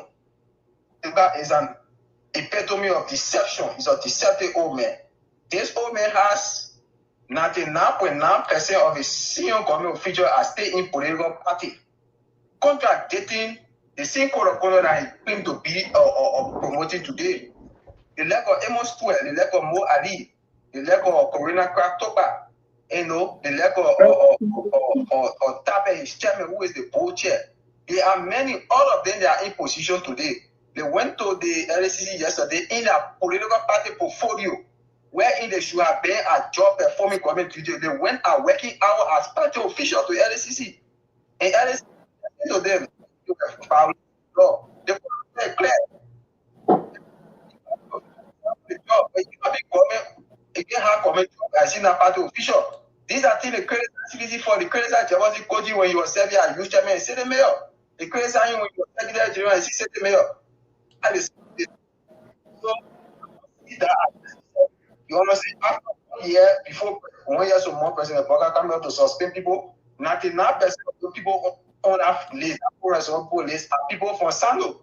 Those old people who only is that they for the corruption. So what is wrong with declaring your farm? That how many people know that it's going to declare their farm? Yeah, it's said that they have been placing call to most of them because when we were taking the debate for they don't get confirmed. I have all the local body number. I call almost all of them yesterday and telling them that I have the LCC form and I will show them because so when you are campaigning for them to get a job, why you couldn't educate them that they need to declare their farm and their chicken and the goats? Yeah.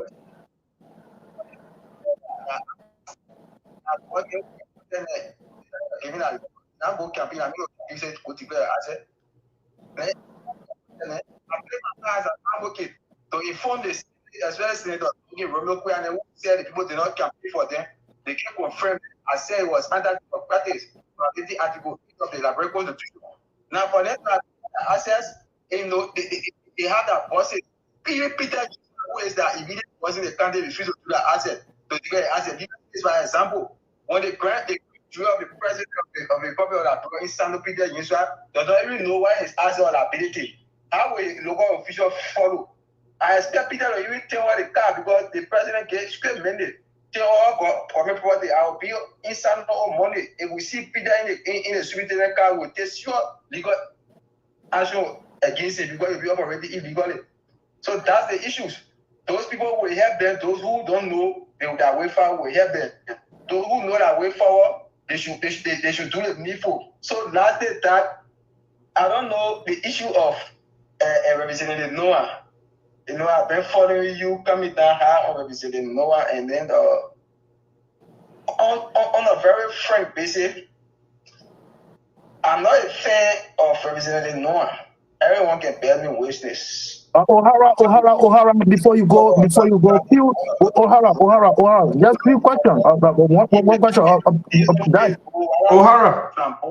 Yeah. Sam has a question. Sam, what's the question? O'Hara, you have been a strong critic of Sonny Noah, but a few days ago, someone spotted you in the compound of the representative. It said that you have been bribed to to slow down on the activities.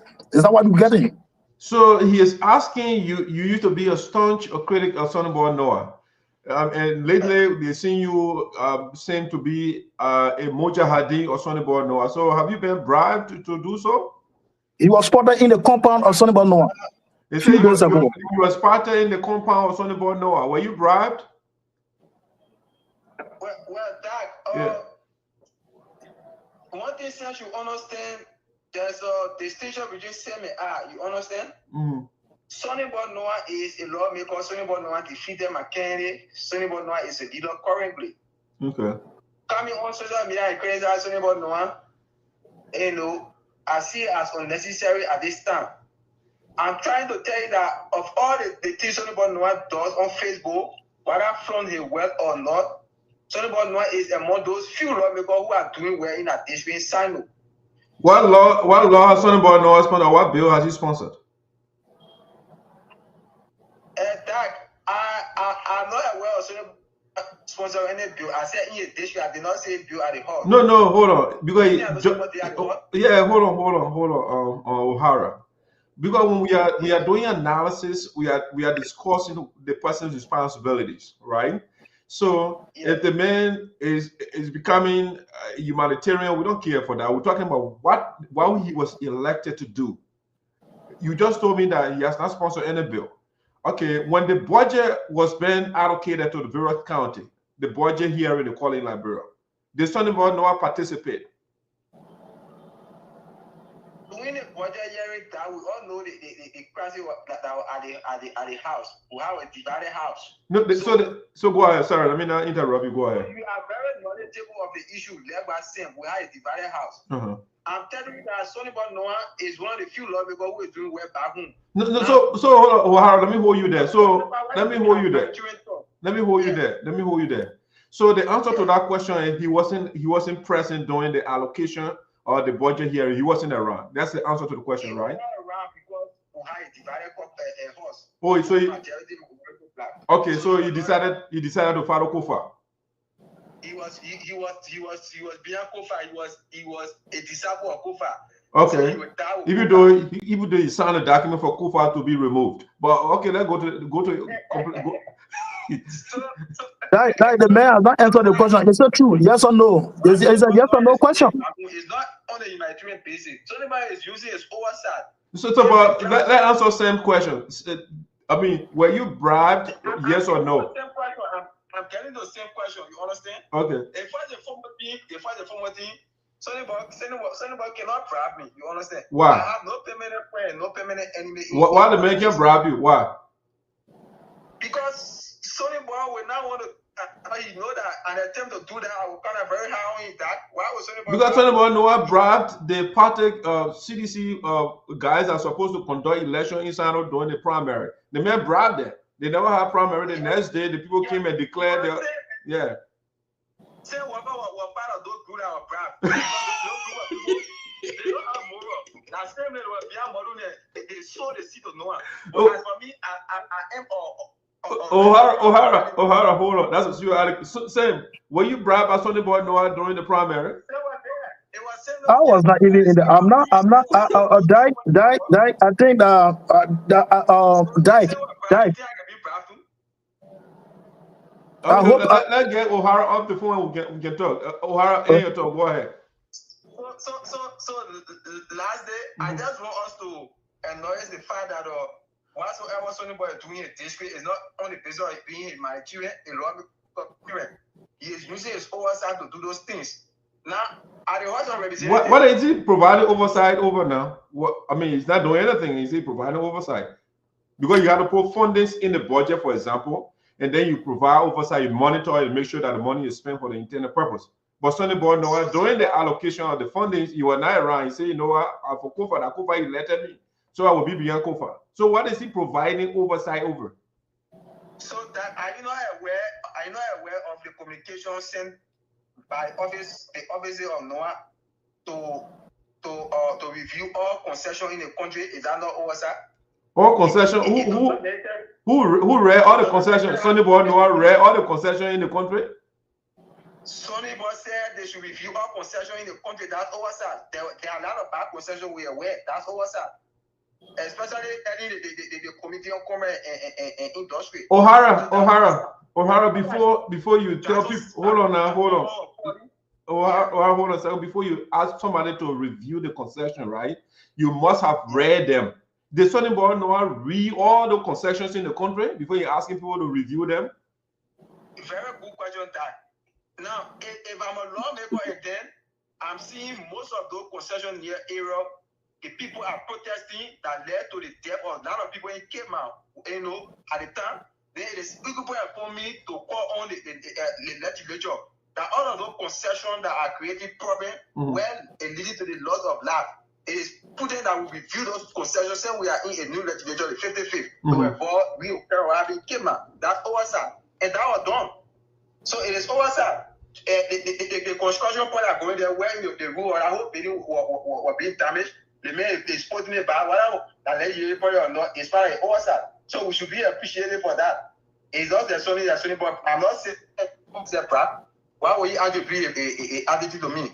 Don't do that. Okay, all right, O'Hara, thank you so much. I always appreciate your contribution on the show. Thank you so much for now leaving Romeo Quioh and now becoming a disciple of Sonny Boy Noah.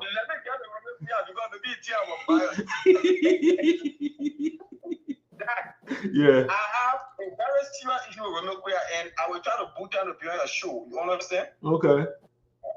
Romeo Quioh is treading a very dangerous path. a path that will lead to the people of Nompo and marching to the cabinet paying to call on Romeo Quiah and impeach as a lawmaker. Well, what is he doing? Romeo Quiah took a very bogus logging company to Nompo and want to impose the MOU on the people. And Bogus company, you said? Bogus company that does not, that company needs some kind of Finnish corporation. It does not exist on earth. No website, no internet presence, no office, no business registration. He posts some people who don't know how to read and read it. They call themselves foreign management leadership. Bring 2 people in over here to sign 18,500 hectares of land. You feel that phone making a country. You never got some money here before you say you carry company. Who gave lawmaker the authority to read some MOU? Did he read the Code of Conduct Chapter 5, Section 9.6 and 10.11? You don't use your public office for private benefit.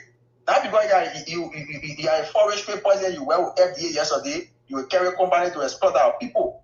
So Romeo Quiah and I, we have drawn a thin line. That line will never be raised and where he want to exploit our people. So for he calling for lawmakers who disrupted session and who violated the state representative to be reinstated.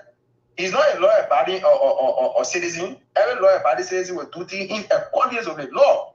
I will send you all the information and we'll try to find time to appear to discuss Romeo Quiah. Romeo Quiah complete will be forwarded officially to the Senate Legislative Caucus and CC Cabinet, the Speaker and FDA. Will not gain an inch. Can you imagine Romeo Quiah included in the MOU that the people should pay law breach? And we say concrete breach, and I can also say the law that say concrete breach. We lost it that people can pay concrete breach in La Brown or company camp. So according to the company coming from India, so in India, when company go in India, they can pay stake.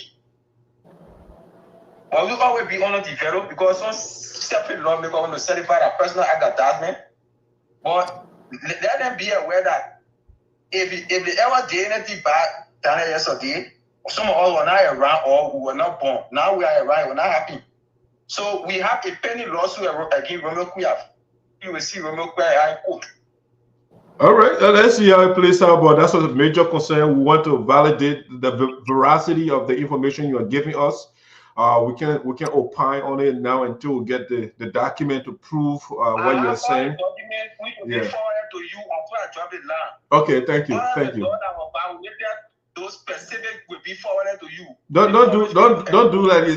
The first time when you say Mr. Zaza was getting relative from the Lone Star, I say forward the document to me up to now. You don't send it yet. So hopefully you send it. Okay. All right. All right. Thank you. Have a good day.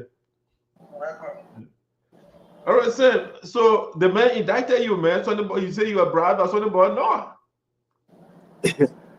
Oh, O'Hara is a young man, and I believe a few days before after he need to. I'll try making contact with him. I did not, get him, but I think we can arrange that he appears at O'Hara, Hilton, like Jiro. I think these guys. Yeah. Guys are being a strong critic. So they represented it. We are not here. We are not inciting them to be, to carry on. To always carry on activities that will lead to other things. But then, if you are a critic, you watch your steps. O'Hara, and the likes of Hilton, like I said from the onset, they've been a strong critic. But then, a few days ago, I did not see O'Hara. I did not see Hilton. People spotted them in the compound of the representative, the district number 3 representative. And thereafter, the tone of O'Hara and Hilton Legend have changed. This raises concern to us and also to the public. So this is what I wanted him to have clear. And he trying to indict me like, a contributor to the success of Sonny Ball. The problem. In philosophy, what he did is called two-quick fallacy, right? It's called YouTube. Instead of answer the person question, he died the person too. That what he did. So, but let exhaust the topic of the speaker. A Koffa eviction or a clearing of the office. Yeah. To end of the, I'm not part of any primary committee under the CDC. I've never held any other primary committee. So I mean, that's a false allegation on my person. Or we're on the speaker stuff of the former speaker stuff before. I mean, this issue about before his court came in. You see, there's a small shame. I always said it. Let me put it in the palam, in the brain palam. That's better than big shame. I don't know if I'm quoting it right. Look, I mean, the former speaker that been recalcitrant, been showing some recalcitrant posture. Is it the only leadership that you want in the country? You were written several times, just like O'Hara said. He was written several times on several occasions. Oh yeah, he was notified, and his reply was, oh, the same way you guys removes me forcefully is the same way you people should take the office. So, I mean, the guys went there. They call people. They call the journalists, the food estates. They call, other civil society activists. They were out there. When they had to do what they did. The office is not their personal. It is not their personal use. It is for the speaker. Any other speaker that is elected, that office belongs to them, to he or she, and it is not their private office. So by you, locking the office, trying to set up a block on other activities that will go on in the office, I think it is an affront to public service. So I wouldn't blame any other action coming from the minority side or any other person. Is it the minority side or the protocol who did that? Any other side that might have done this, I'm in support of this. You cannot, keep the office hostage on other activities that should be going on. So he appropriated it and said, yes, people should go ahead. The same way you remove me, first, you can go there. The same way you take my office, you take me from the speakership, get ready, and remove me from my district, get ready to take the office forcefully. So the guy went there and took it forcefully. So what's the issue? What's the big deal? We got to be serious and do things around here, man. No, I want to concur. The speaker cannot hold our office hostage when he is not a speaker anymore. The same people that elected you, the same people said they don't want you anymore. So you cannot hold on to our office, and that's what I think. The likes of Koffa, they are not patriotic. They don't love their country, to the point where now the Liberian people, the government has to allocate additional 1.8 million just to renovate the building because of Koffa. Because the guy does not want to leave office. And people before you, their friends said, the colleagues said they don't want them, and they stepped aside, like Sinoe and those people, But Koffa thinks that this office was made for him. He's saying he came for a mother home, the womb, as you say. And so as a result, he's not leaving. And just sad how they got turns it back on the poor people in Grand Crew County that elected him. Instead of Koffa staying in the house, in the building, to advocate for Grand Crew, for that backwards county to get some sort of services, he's fighting for $2 million or $3 million budget for him so that he can enjoy it. And the people are suffering. And that's why I'm disappointed in Sonny Boy Noah. You had Albert Quiah, who was the Senate Pro Tem, he from Grand Crew. You got George Weah, the president of the Republic of Liberia, he from Grand Crew. And you have Koffa, speaker, and Grand Crew looks like that. And Sonny Boy Noah is following this brother. And that's what I have zero problem with that. Because this man is not productive. If he's not helping his people, why are you following him? So I love the fact that the people went over there and they took, but next time, I think, the Senate or the House or the Senate, they got to do better. You have to have spare key or keys for these offices. If the person likes the door, you use a spare key to, instead of vandalizing and breaking the door. I have a problem with that. They should have spare key for those doors. That's the public office, not Koffa's personal office. So whoever gets there, he will give you 1 key or 2 keys, and the other key they'll keep it with a committee that will be, running our office or something.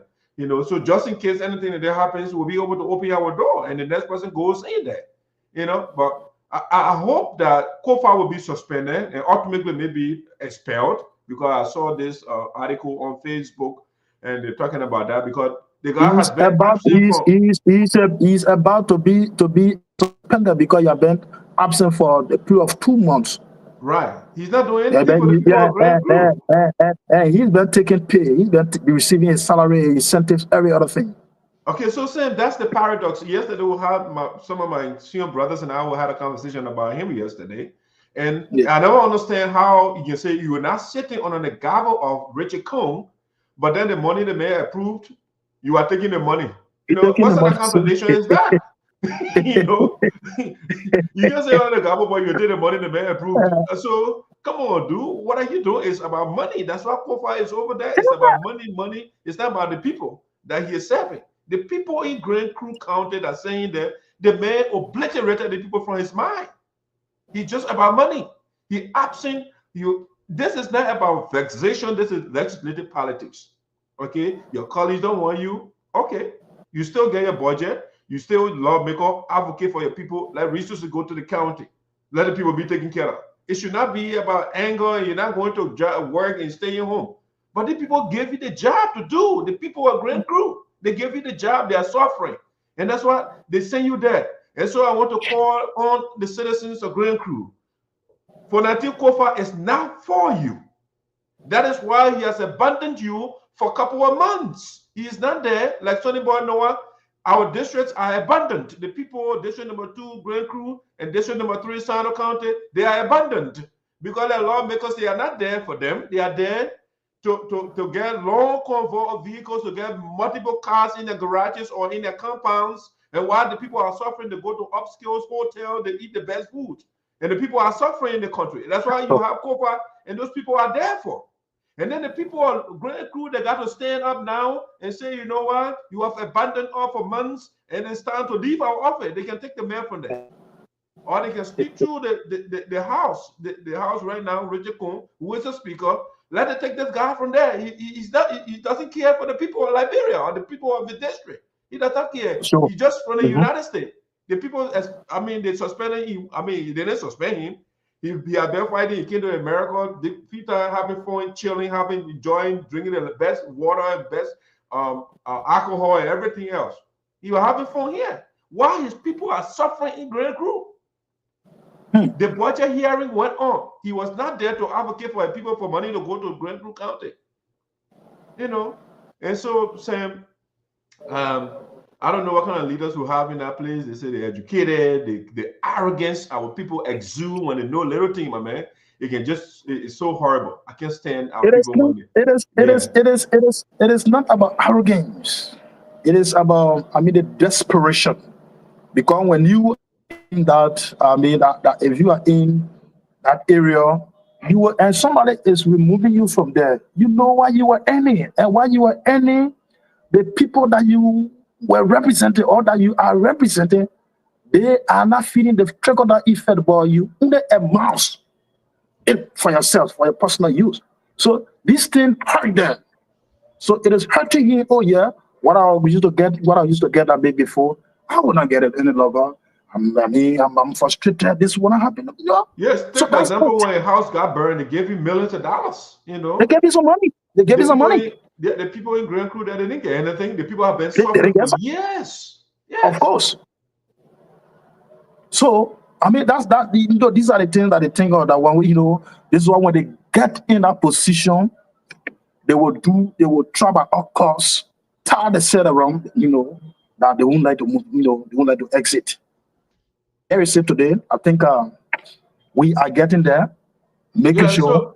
Yes, thank you. So let's transition. We are winding down here. Let go so we can exhaust our topic here. So that's the issue of the former speaker. I hear some journalists in Liberia say, "Oh, in battle speaker, the man is not speaker anymore." He's not doing anything for the Liberian people. He can't go to section. He can't do anything. He's a former speaker. He's a former speaker of the House. Yeah. You know, and I saw when I was coming on, I saw something that you call Musa Belated, and they're having press conference and they all are different things. I said, what kind of man in here? So you just wasting your time. Musa Belated, all the guys, you know, who he's the chairman on the rule of law. He's the chairman on the rule of law at the end of the minority for the minority side. Musa is also been placed on that list. He had done a tele-session for some, I think, a couple of weeks, and it is an affront to their own standing rules. So he's also been placed. Yeah, I think 7 lawmakers. He's been placed on that listing. But on the other hand, he's been getting his sentence and also his salary as well. So what is the timing issue that you're preaching around here? No matter, they get that money, but we're going to say, we are law-abiding people. You know? Yeah, law-abiding.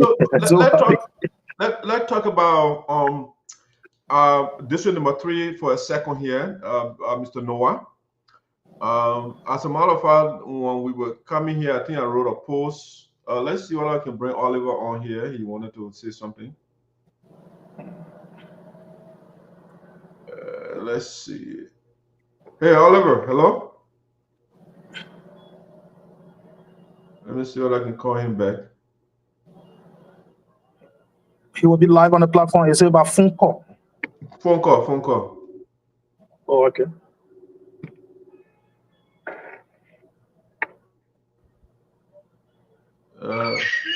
Hey, Oliver. Yeah, good evening, sir. How you doing, boss? Welcome on board. What's going on? Yes, am I live on the show? Yeah, you are. Okay, thank you very much. I followed the show due to, paper schedule. I was a bit late, but I apologize for that. And I want to appreciate you for the show this evening. I followed many of the talking points, and my interest for today is the election of SADO and that the recent suspension, the massive suspension of President Boakai. Okay. So, firstly, SADO is my key interest, but then let me make my little input on the issue of the suspension, the massive suspension by our president. That I don't know whether the president is actually following, or he can just do a text, or no, he just collect a text report and flow with it. Because when you look at what I saw yesterday from those 457 suspended officials, I can tell you that you will have over 100 of those people who are no longer government officials, because some of those names are people who were working during the former administration, and they were downsized and replaced. So, like for instance, you see one of the names you will see there. You see Jefferson Bede. He is no longer a government official. He was the former superintendent of Western Territorial District, and he has been replaced by Ome Samuka Belated. So you having a need there as suspension. So I don't know whether LCC is deceiving the president, or he is not doing it, or you don't have a team that can do research to know what information is given to him. Because, and another thing, like for the local officials, I know that some of these people, they talk about 1 month suspension without pay, and these people are not, some of them have not even gotten the first pay since. See that? They are not gotten the first pay. So the men who are not gotten first pay, you say you are suspending him 1 month without pay. I don't know how it is going to affect them, but there's something that the president needs to think critically, and all of people who are into those institutions like the RSCC need to do proper work. You don't bring something to the public that will be conflicting, where you basically people position and they're giving a different position. Somebody who is a superintendent, you put in deputy minister, deputy or directors and other things to the to the name of position. All of these things is complicating, and we don't know how they are working on it to sort it out. So that's my point on the recent suspension of the president. So Oliver, to just be clear though, so you don't support the suspension of the president? Not at all. So you want people to be in office and they should not declare their assets? The people should declare their assets. people should declare the asset, but it should be someone who is in the employ of the government. But the people that are in the employ of the government, right? There should be a thorough research. Thorough research that will tell you that he or she is still in the employ of the government. Like I said, I mentioned name that is no longer in the employ of the government. Yeah, but it could be, Oliver, you got to understand, like, we will have this something they call ghost list, right? So people they are not working, but they're still on payroll. So that helps to unearth those ghosts that are still on payroll. Okay. Yeah. So then should we blame LCC or the CSA? Yeah, I think somebody is not doing his or her job, you know. Okay. And let them identify. Yeah, go ahead. When the man is no longer on job, it should not be on government payroll or any government entity. I agree. So again, we have to identify who is in charge of what, you know. So somebody is not doing his job or her job, and that's what these people are still on payroll. All right, so now we have to identify those people and bring them to book. Why is it that this person is not in this position? Their name still on payroll. So that's when the president now got to do the investigation. Yeah. Exactly. So quickly to the issue of the SADO election, I want the entire Sarpo community, both in and in the diaspora. I am overwhelmed, actually, for the fact that it has gone close to 3 days now. Okay. Since the election of SADO ended on the 11th of February, and all that follow is appreciation and jubilation among the Sarpo citizens back home and both in the diaspora. It tells me that we are getting back on course as a community. So let me firstly take this time to appreciate God for touching the minds of our people to restore peace in our community. The last election that Demegate got re-elected in, we saw in the calamity. We saw something that has not been happening in our community. Strange things happen. Where today the Sarpo Appoliabo regular meeting venue has been changed due to violence from opposition. From opposition of Gate, who went at the place and carried on some destruction and entering stones and other things. So we were having a big fear that our election no longer will go back to that level. And but God could have it, our people go to election and have a free, fair, and a transparent election, where at the end of the day, the entire community jubilate together. So I want to appreciate the entire Sarpo community for the effort to restore peace. On behalf of the youth community, we say we are thankful to our elders, to the election commissioners, and the Sarpo Appoliabo outgoing leadership. We also want to appreciate all our sessional heads and our people in the diaspora who, one way or the other, support their sides, but then it doesn't affect the peace of our community. So I want to appreciate everyone, all of the electors who took part in the election. My prayer has come to pass, and I want to use this medium to announce the public that I'm overwhelmed. Like I said, I want us to have a one Sarpo community where we continue with peace and maintain the dignity of the Sarpo tribe. Still issues that we direct points and now want to be repeated in our community will be the way in which the election commissioners didn't recognize the presence of the youth in the entire process. I don't know all of political intent, but I don't want to believe that any politician is beyond it, but we want to acknowledge the newly elected leadership as they came to power, that the youth is open to work with any Sarpo leader. So we don't want to be seeing such a thing where things will be organized, then the youth is left out. It's not that we are so desperate or the two organizations cannot work on their own. They start out and the Sarpo youth and that of the Appoliabo are two separate organizations with two different components. Yes, it is true. We can say we work on our own without consulting our elders or without seeking consultancies from our elders, or the effort they too can do without calling our attention. Or yes, the Sarpo community is one. Even we have the numerous organizations, but we have one people. And like a graduation process in the case of Sarpo youth and in the SADO.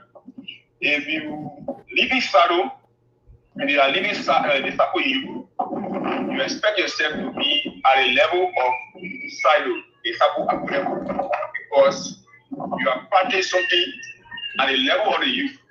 So you want to make use of that at a level of the Sarpo Appoliabo, which is the elder organization and the mother organization of the Sarpo Appoliabo in the Sarpo citizens. Okay. So if we will say we want to stay back and do our own thing, meaning that we will not learn much of our community.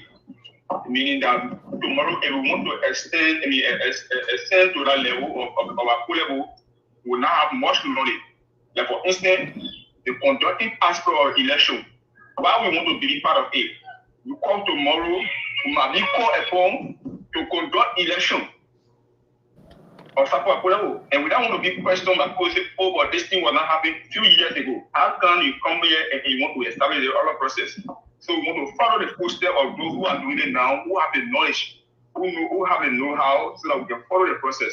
But we don't want to be like a newbie in time to come that we don't know anything about our own community. This is the reason I always appreciate Mr. Brian Wakoko. Since I became president of the Sarpo youth, Wakoko is the chairman of the Sarpo cabinet. It has not been a day the cabinet have a meeting without Wakoko calling my attention. You call me, even if there's a reason that he will transport me himself, he will do that. And I understand from what he is doing, he want me to have legal knowledge about the community so that I can confirm it, I can confer it to my police tomorrow so that we cannot struggle to know much about our own community. I believe if our elders who are the level of SADO working in that manner will make progress. Our generation and the next generation will come will not struggle to know anything about the Sarpo community. But if the elders will do their things and say, oh no, they are you, then leave them behind, let forget about them, they have no part to play in our business. Then tomorrow, meaning that we will learn new things before becoming Sarpo Appoliabo leadership, or even before taking care of the community. So, Oliver, well said. Let's see what I mean, because looking at the current leadership, relatively young guys. And so hopefully they will author course from the so-called older people, you know. So I want to say thanks for your input on the show. I mean, anytime you're welcome. So we are winding down here. So let's talk another time, please. Thank you very much for that. All right. All right, Sam. So let's get to this topic here that has to do with District Number 3 Representative Alison Noah. Yeah. So lately we have been seeing our lawmaker displaying avalanche of properties, and some of the things he's doing they kind of a little strange to me. And again, it is my district. I mean, I care for all the districts in SADO County, but if you don't get your house in order, you can't go another place.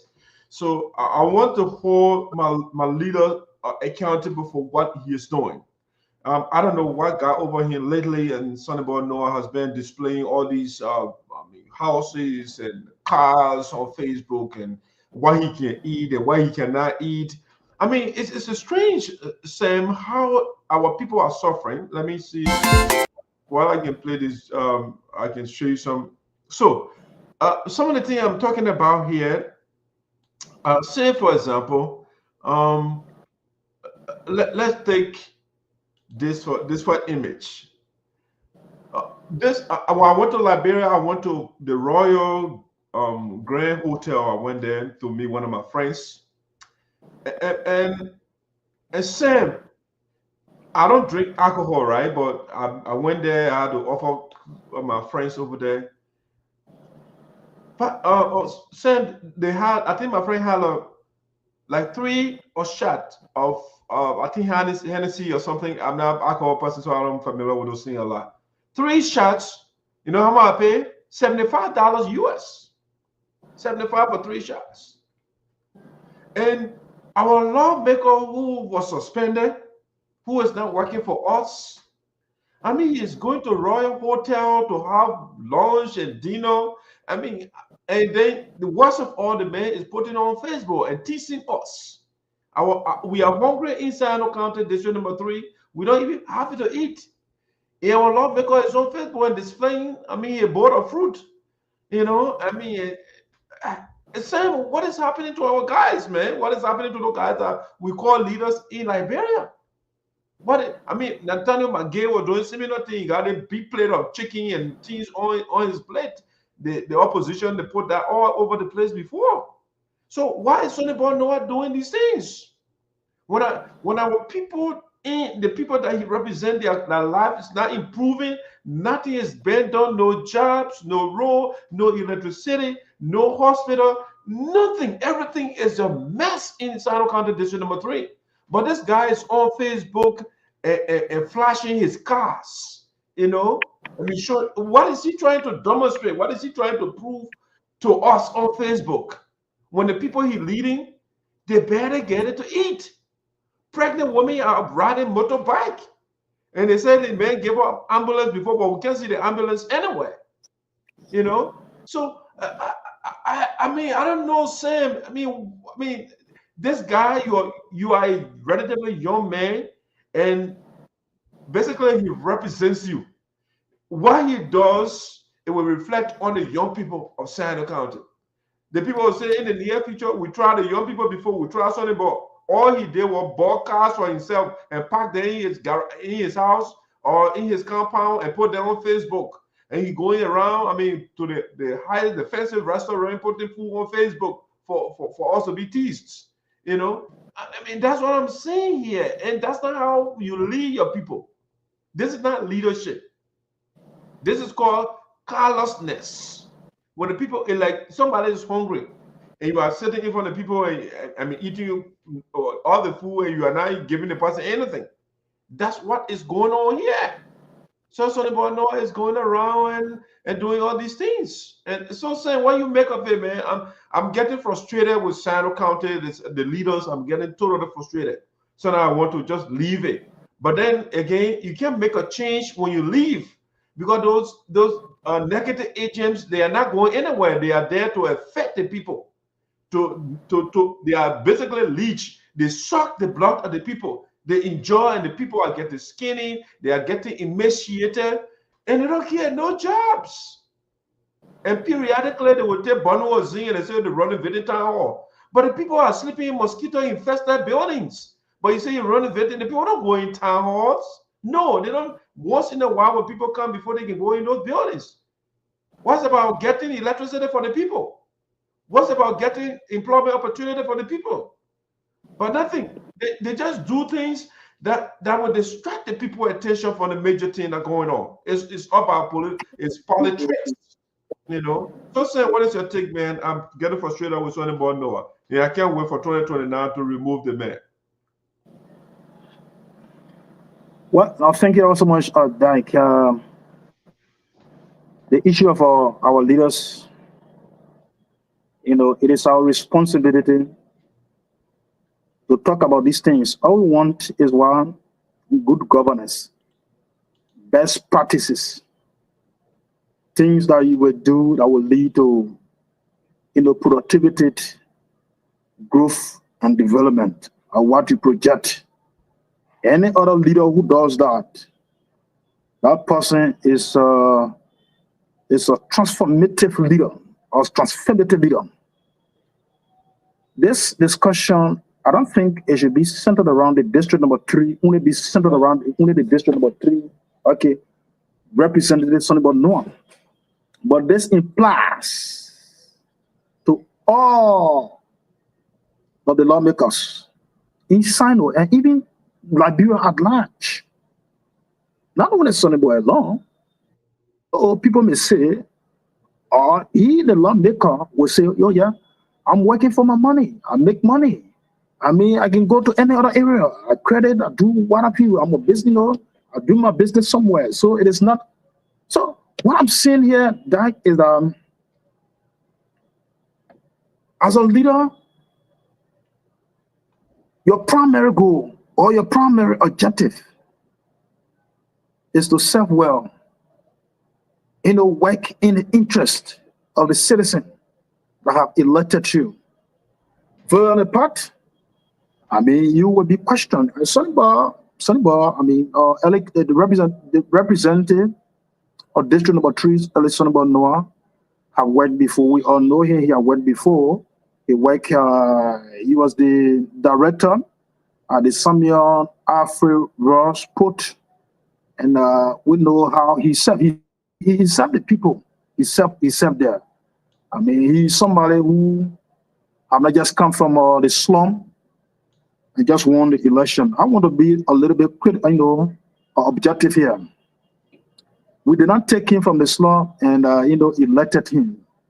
He had worked in the public sector, in the public sector before coming to the legislature. So we can take it from that angle.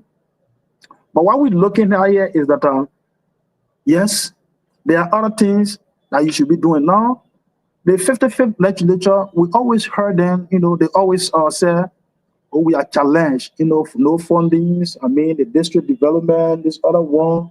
I mean, we are challenged. Even my own lawmaker in my own district, Samson Weah, he always said that, oh, we are challenged. There is no money to do the other project, to do this thing. But if you say this and people are hearing you, the public, the constituent may listen to you. But then, if they see you, I mean, kind of flashing life, wearing those things, I mean, eating the best of food, it is a serious provocation. This may be a serious provocation to them, and this applies to all of the leaders. All of the leaders. I'm not talking about only Sonny Boy alone. Because you go to that, you give excuses that, yeah, oh no, with the money that we were receiving before, we are not receiving it again, and this and that. So if you do this, on the other hand, the people will look at you the other way. So this may be seen as a serious provocation. Oh, well, our lawmaker came here this few times, he visited our district, he came here, he said he never had money, but a few days ago, our lawmaker at the Royal Grant, we saw him at Opoto. We saw him at Big Calabash. You seen that? So public officials need to stop this kind of the flashy life, living in the bourgeoisie life. You're doing it as if you are the only person. I don't know what are the job they have. They can the job overwhelm them. That's why they sometimes do these things. Or you are provoking us, or you are provoking the citizen. Others may not have the hand to do all of these things. Yeah, if you have public, if you are a servant, a public servant, lawmaker, I mean, you dress well, but you cannot dress up. You cannot overly do these things that will create crowd. Sugar the kind of food that you are eating. In Liberia today, the common people, dying and wanting to take your time to revisit this country. Come for your vacation. You will get to know what is going on. The common person, this is why when I get in the street, and if I have, I will give. someone begging new on me, I will give it.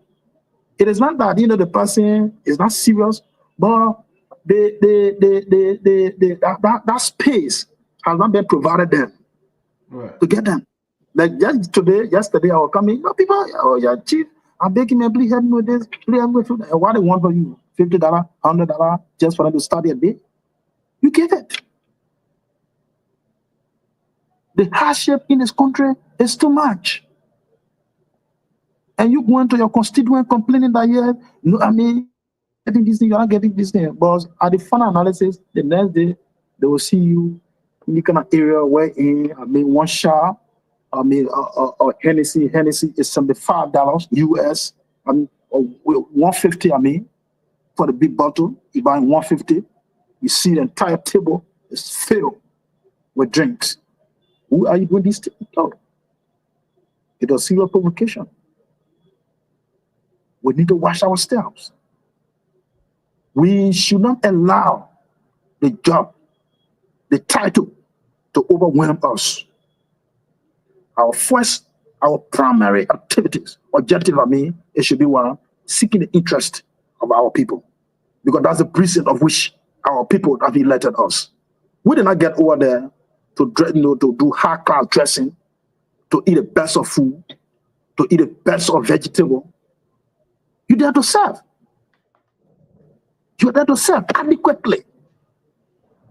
So this is where we find ourselves.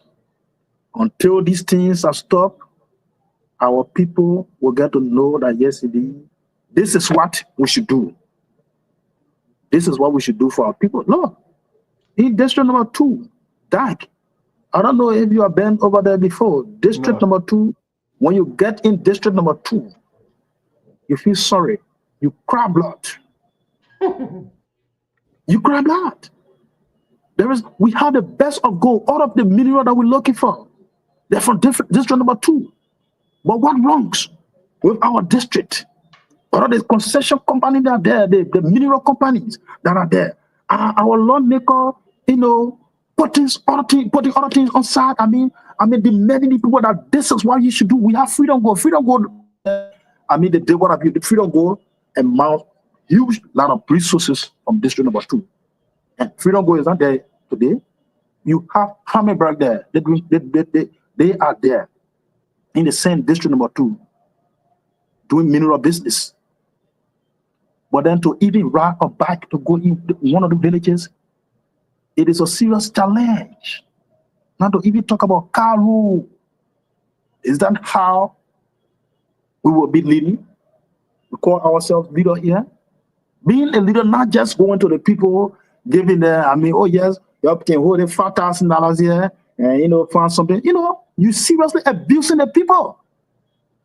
It is a serious abuse. And when I see leaders doing these things, even I always say this to my leader. You know me. I'm a fearless person. I express myself the way in which I see things. And if I see leaders do these things, it's a serious issue. You continue to tell the people that yes, indeed, you guys will continue to live in poverty.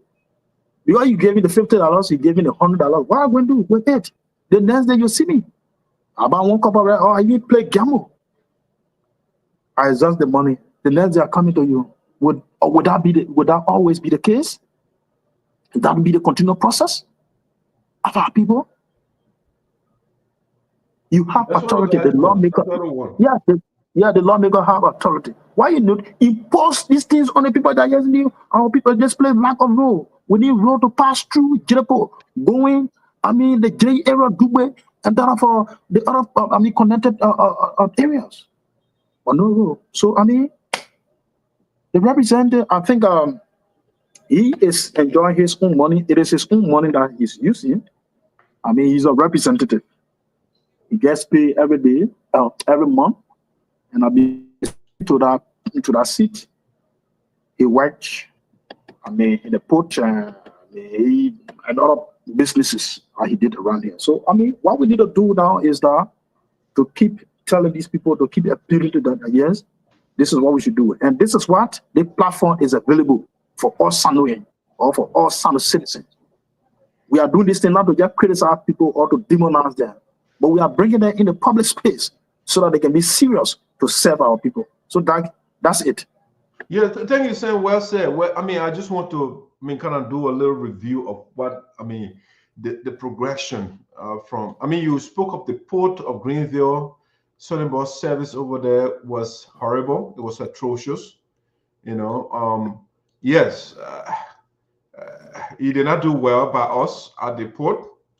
If you want me, let's take for example. Let me show you this. Just a short video here. This is the way Sonny Boy Noah left the port of Greenville. Just short video here. We'll be right back.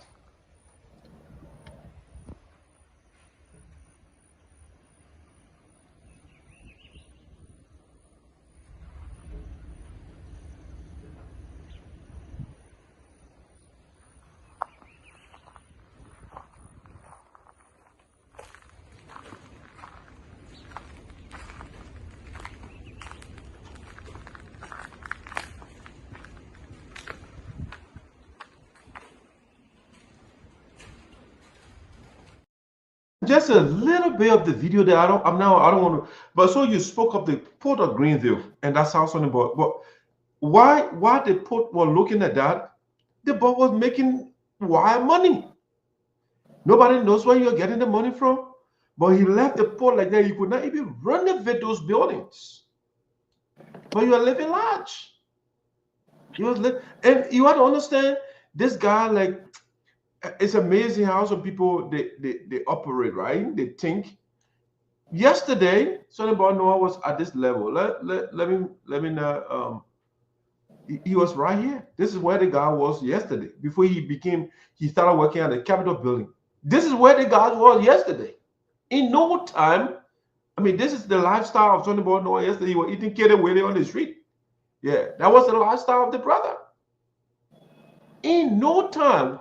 Less than 1 year as lawmaker, the man now have, a whole compound filled with vehicles. So how can you come from the village in no time pounding rice in the mortar? And in no time you got like a whole compound filled. He putting this thing on Facebook. I don't know why. He putting the vehicles on Facebook and the food he's eating on Facebook. Showing all his new outfit every day. What kind of shoe you wearing? The gold rings. He's just putting this thing on Facebook every day. Like, what is wrong with this boy? What is wrong with him? And recently, another picture he posted is this one here, Sam. The man posting with cigar in his hand. The man got a cigar. The man smoking. The whole box. He got a whole box on his page. And then he got the other one in here. I'm like, what is wrong with this boy? Yes, he's showing cigar. I wrote a whole article on that one. So that, I did it just like, if he has sense enough so he can start smoking. Because smoking is not a good thing. Carrying cigar and, putting your cars and those different things, they're not enough. But you have to show cigar. After the compound, you show the compound, you show the number of cars you have parked in the compound.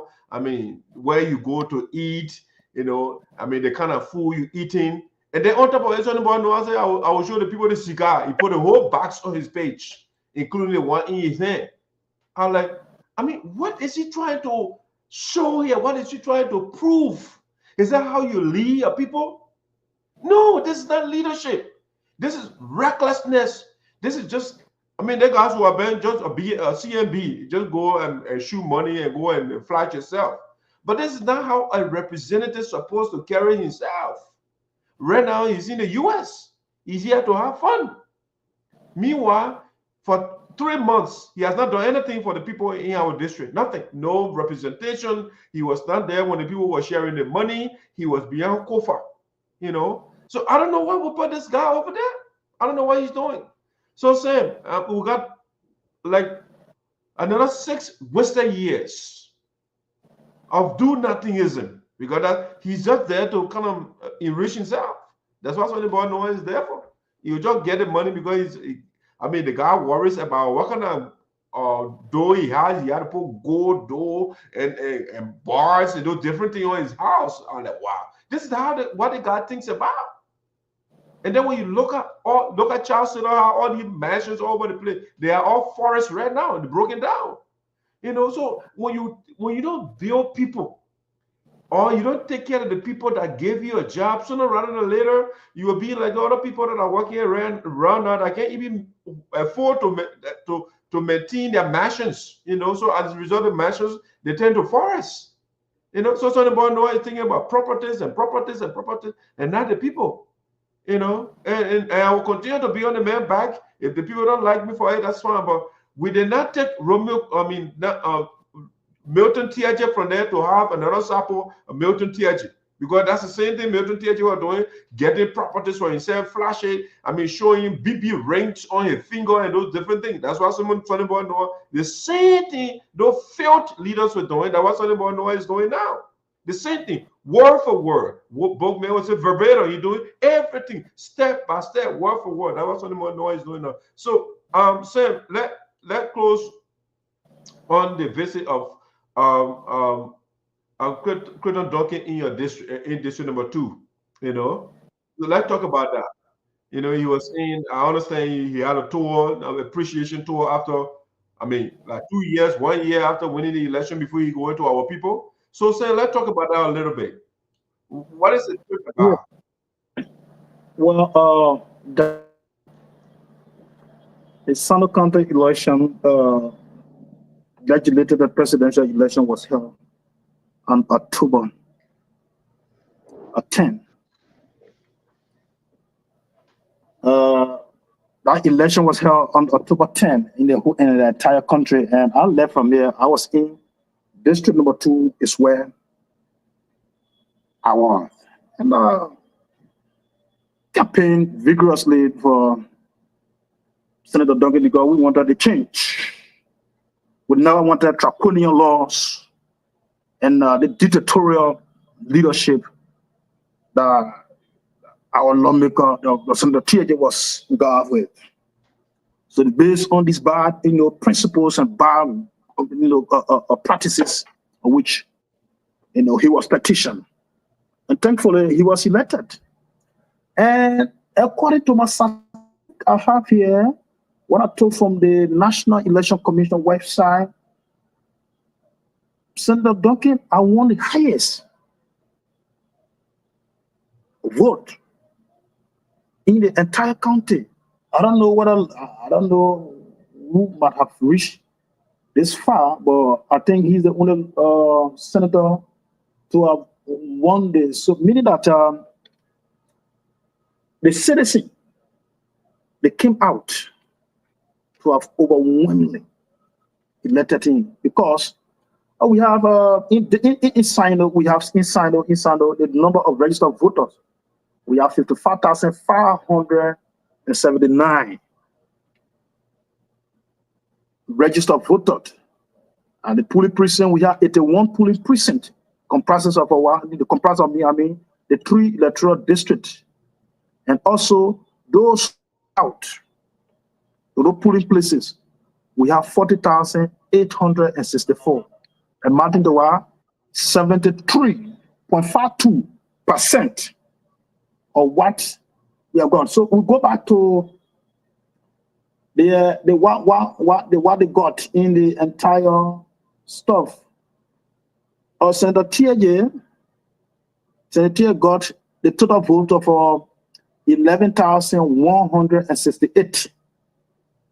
11,168, amounting to 28.76%.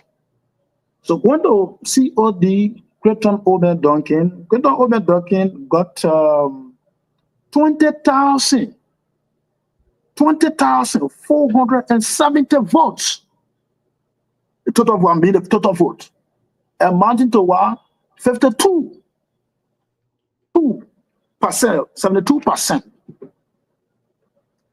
These are the talents that we have gotten, and we have in our possession. They clearly demonstrate to you that our people were in readiness to boot out TJ, and they did.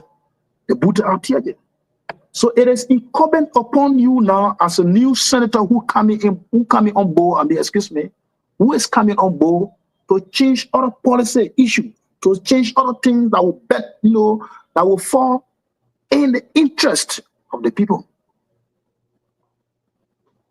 Because in one of your campaign promises, you talk about job creation, you talk about empowerment or market, giving out loan scheme to local market women in entire county. You talk about, things you talk about. I just named them,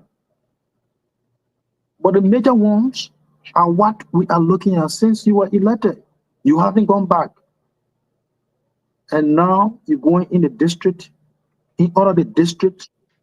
Displaying cash, giving cash. This is the same thing that we're talking about. No, we don't want, let us try to change our democracy. Let us try to change, our way of doing things in the country. Why will you take money to the people? Oh, yeah, do this. Well, since you got in the Senate, what law have you made? How many people have you employed? Other districts gave you the highest vote. Are the districts constituent? Are they represented in your office? Your COS, who is man knuckling, and this is what I told man knuckling a few days. Your COS, fish man. I'm not attacking another person. I'm being blunt. But what I'm saying here, Duncan won the election. He went and collected man knuckling song to have gone Philippines to go for study. He took a personal journalist. He was added on our list. These things, the public is the one that's saying this. I'm not the one who's saying it. I'm not the one who's saying it. So if you do that, you're not a selfish leader. Are you not a selfish leader? These are the same things you criticize. The omen of Senator TJ, and Senator TJ is different from that side because TJ takes your hand, say, "Oh yeah, let's go to Freeport. You are going there. I'm going to give you so job." And trust me, TJ will give you that job there. He's not. So in as much as you fought for him. He will definitely give you that job. But not the case of Senator TJ or Senator Duncan. So in the very first place, this is what he did by taking his own people from his side and by knuckling Ben or selfish and corrupt man. I'm saying this on this platform. I will have somebody who would you did this. So wow. The same people who elected are the same people that come into us because we get flag issues. Sometimes they complain. If I show you my inbox concerning about Senator Duncan, they say, "Oh, well, why I said, we don't come on the platform, we don't come on the public stage to say these things." So they can say, "Oh, the man is angry because he was not included." No, if I want to go for study, I think I can do my own stuff to go for study. But then the people who have elected you, this is Duncan. So going in the place there, their very first visitation, you should have done something different. But then going there, carry cash to the hold 50,000, hold 150,000. No, money in the district, especially in my own area, Getapo district. Because when even he went there, he did not spend much. There's a businessman, and this is why I want for us to bring this guy on this platform. He's a Getapo guy. He's a good businessman. They call him Christian Swan. Okay. Christian Swan hosted him. He's a bastard businessman. He hosted him in one of the towns. And Duncan did not spend a dime. But he still paraded around. And if you even see the crowds, I'll have some of the video. I think I will send you the video when I feel. Because I have one of my correspondents there. Few of my correspondents, they are working out things to send me the videos and things. And I will soon be displayed. Not much crowd, but beyond Duncan. Duncan at first, as soon as Duncan announced that yes, I'm coming there, you will see the people, you will see the euphoria, but not in the case. It's a clear demonstration that our people are getting frustrated on a daily basis, expressing their anger and this leader. So the visitation did not yield fruit. I will say it that way. It did not yield any fruit. It was just a mere bluff to have gone there. Though Yeah, he did certain things. I mean, in my own town, in Duke of Free, he constructed, I mean, a modern a city hall where he went to unveil to our people. It's one of the best things that he did. But then since that, what extra thing are you carrying to the people? So that, I mean, these are the things that we go through here. You there in America and there you've been following. Yeah, the same. Thank you, man. Sinoe is frustrating. The leaders, I mean, I don't know. They're just bad at titles. That's what they do. Duncan, long time the people appointed or they elected him, and you know, the man said, you know what, you elected me. I'll come there on my own volition. You know, anytime I feel like it, I will come over. Other than that, he'll leave me. About some of us, we talk to the people at SADO County that Duncan is a hustler. You know, he's not there for them. He will do some tokenism here and there, give you a little thing, and people clap. And then at the end of the day, he amasses all the wealth for himself. And that's what they want to do. I mean, so we don't have people that actually, I mean, love the people. You know, we just get a bunch of hustlers. Something about no, Duncan and those people, they are hustlers, cheating in. They are hustling. You know, but I mean, while we're on here, I saw this this gentleman. He's I think he's a statutory. He's the superintendent for I think Wakaba. You know. So, but before we come, before I say that, let be right by to breaking.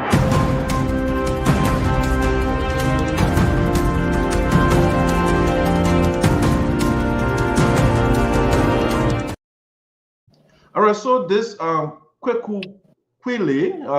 is the Mr. Wylie is I think this superintendent, the statutory superintendent for Wakaba, I think, if I'm not in a major error. He was one of the guys who was suspended, but we just got this breaking news that he finally declared his asset, as you can see over there, the picture declaring his asset. Yeah.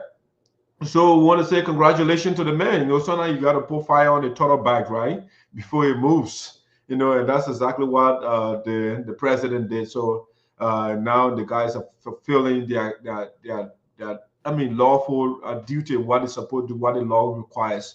They're now doing it. So Sam, let's wrap this up with this. We'll just be very brief on this one with Mr. Quioh asking his colleague to return.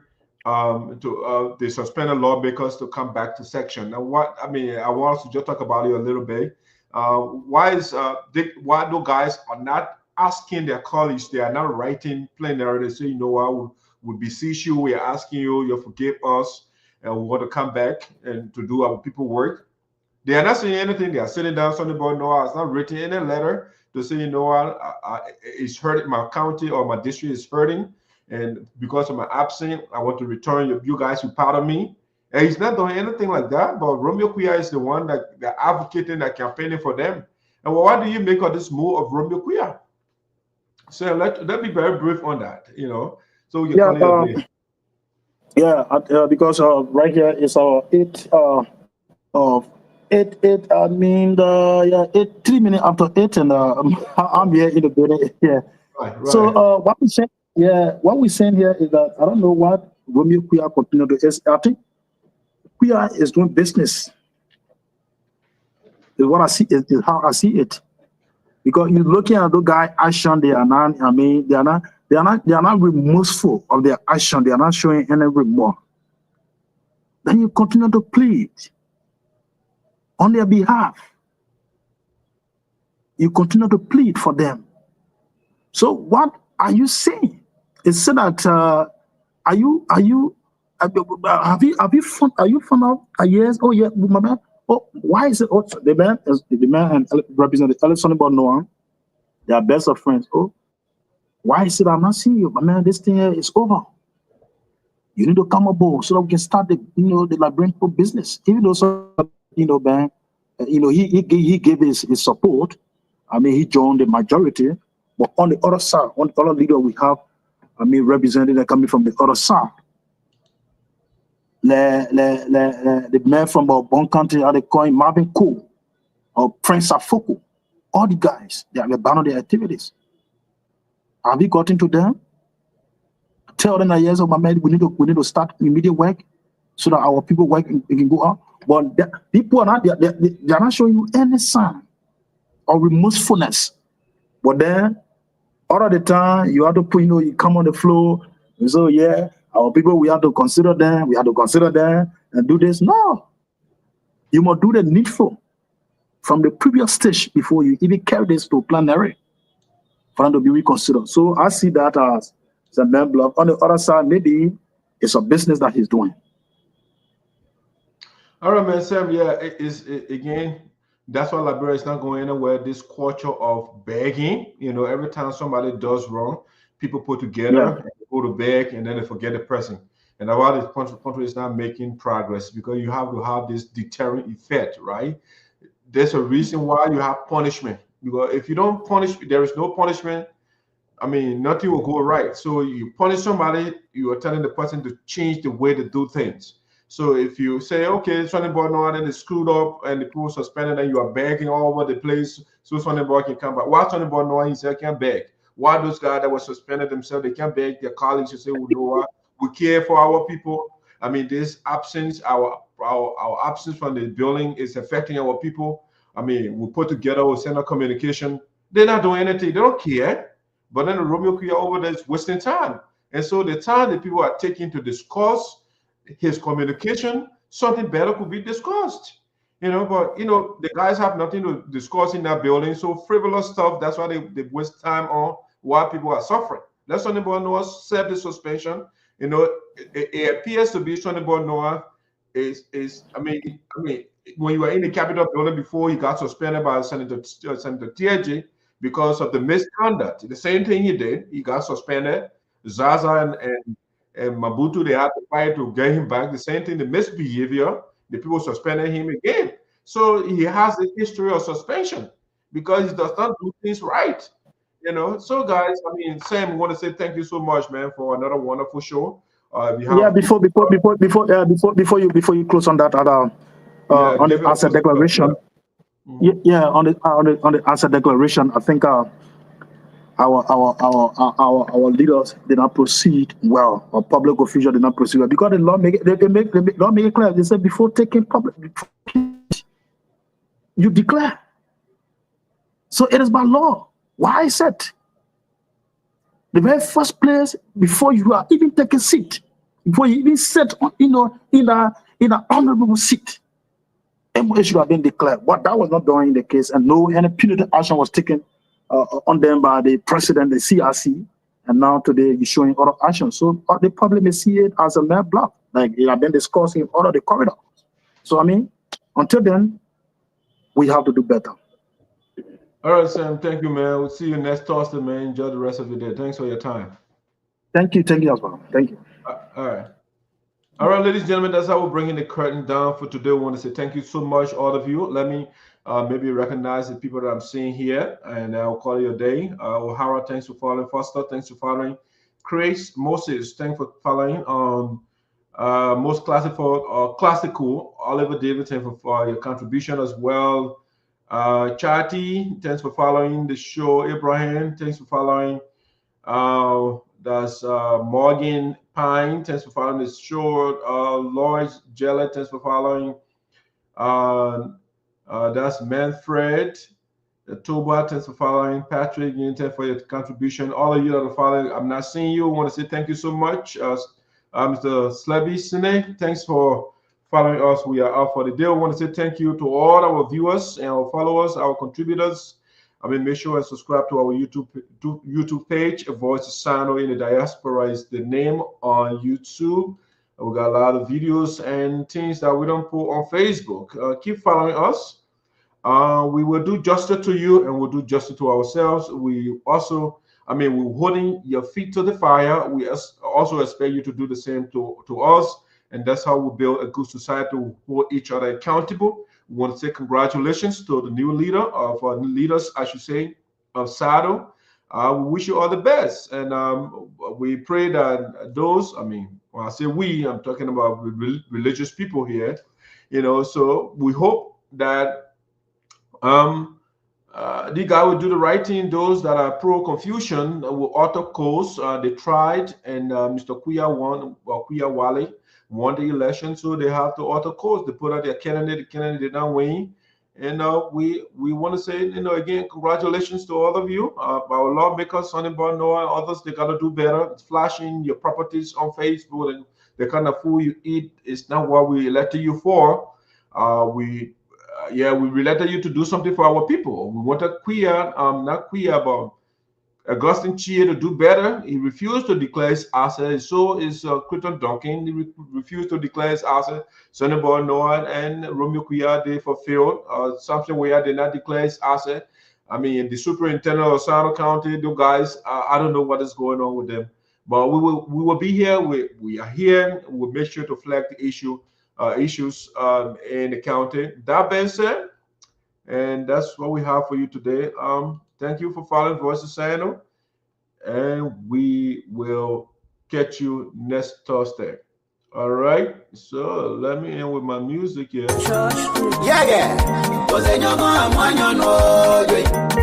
Oh, Minister Gideon Boy, the Nigerian Gospel Ambassador. You are moon night. Moon night. Please, you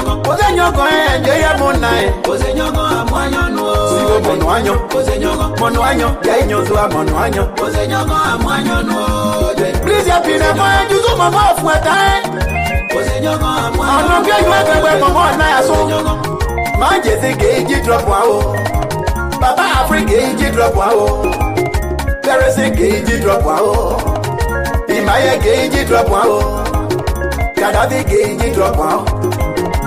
Did I gauge drop wow? Yeah, woman, you drop wow, Prince again. Mamma, drop wow, Jacob Bido, Osa. Osenyogo, Amanyono. Africa budget, Osenyogo, Papa budget. Yaziki, Apo budget, Osenyogo, Apo budget.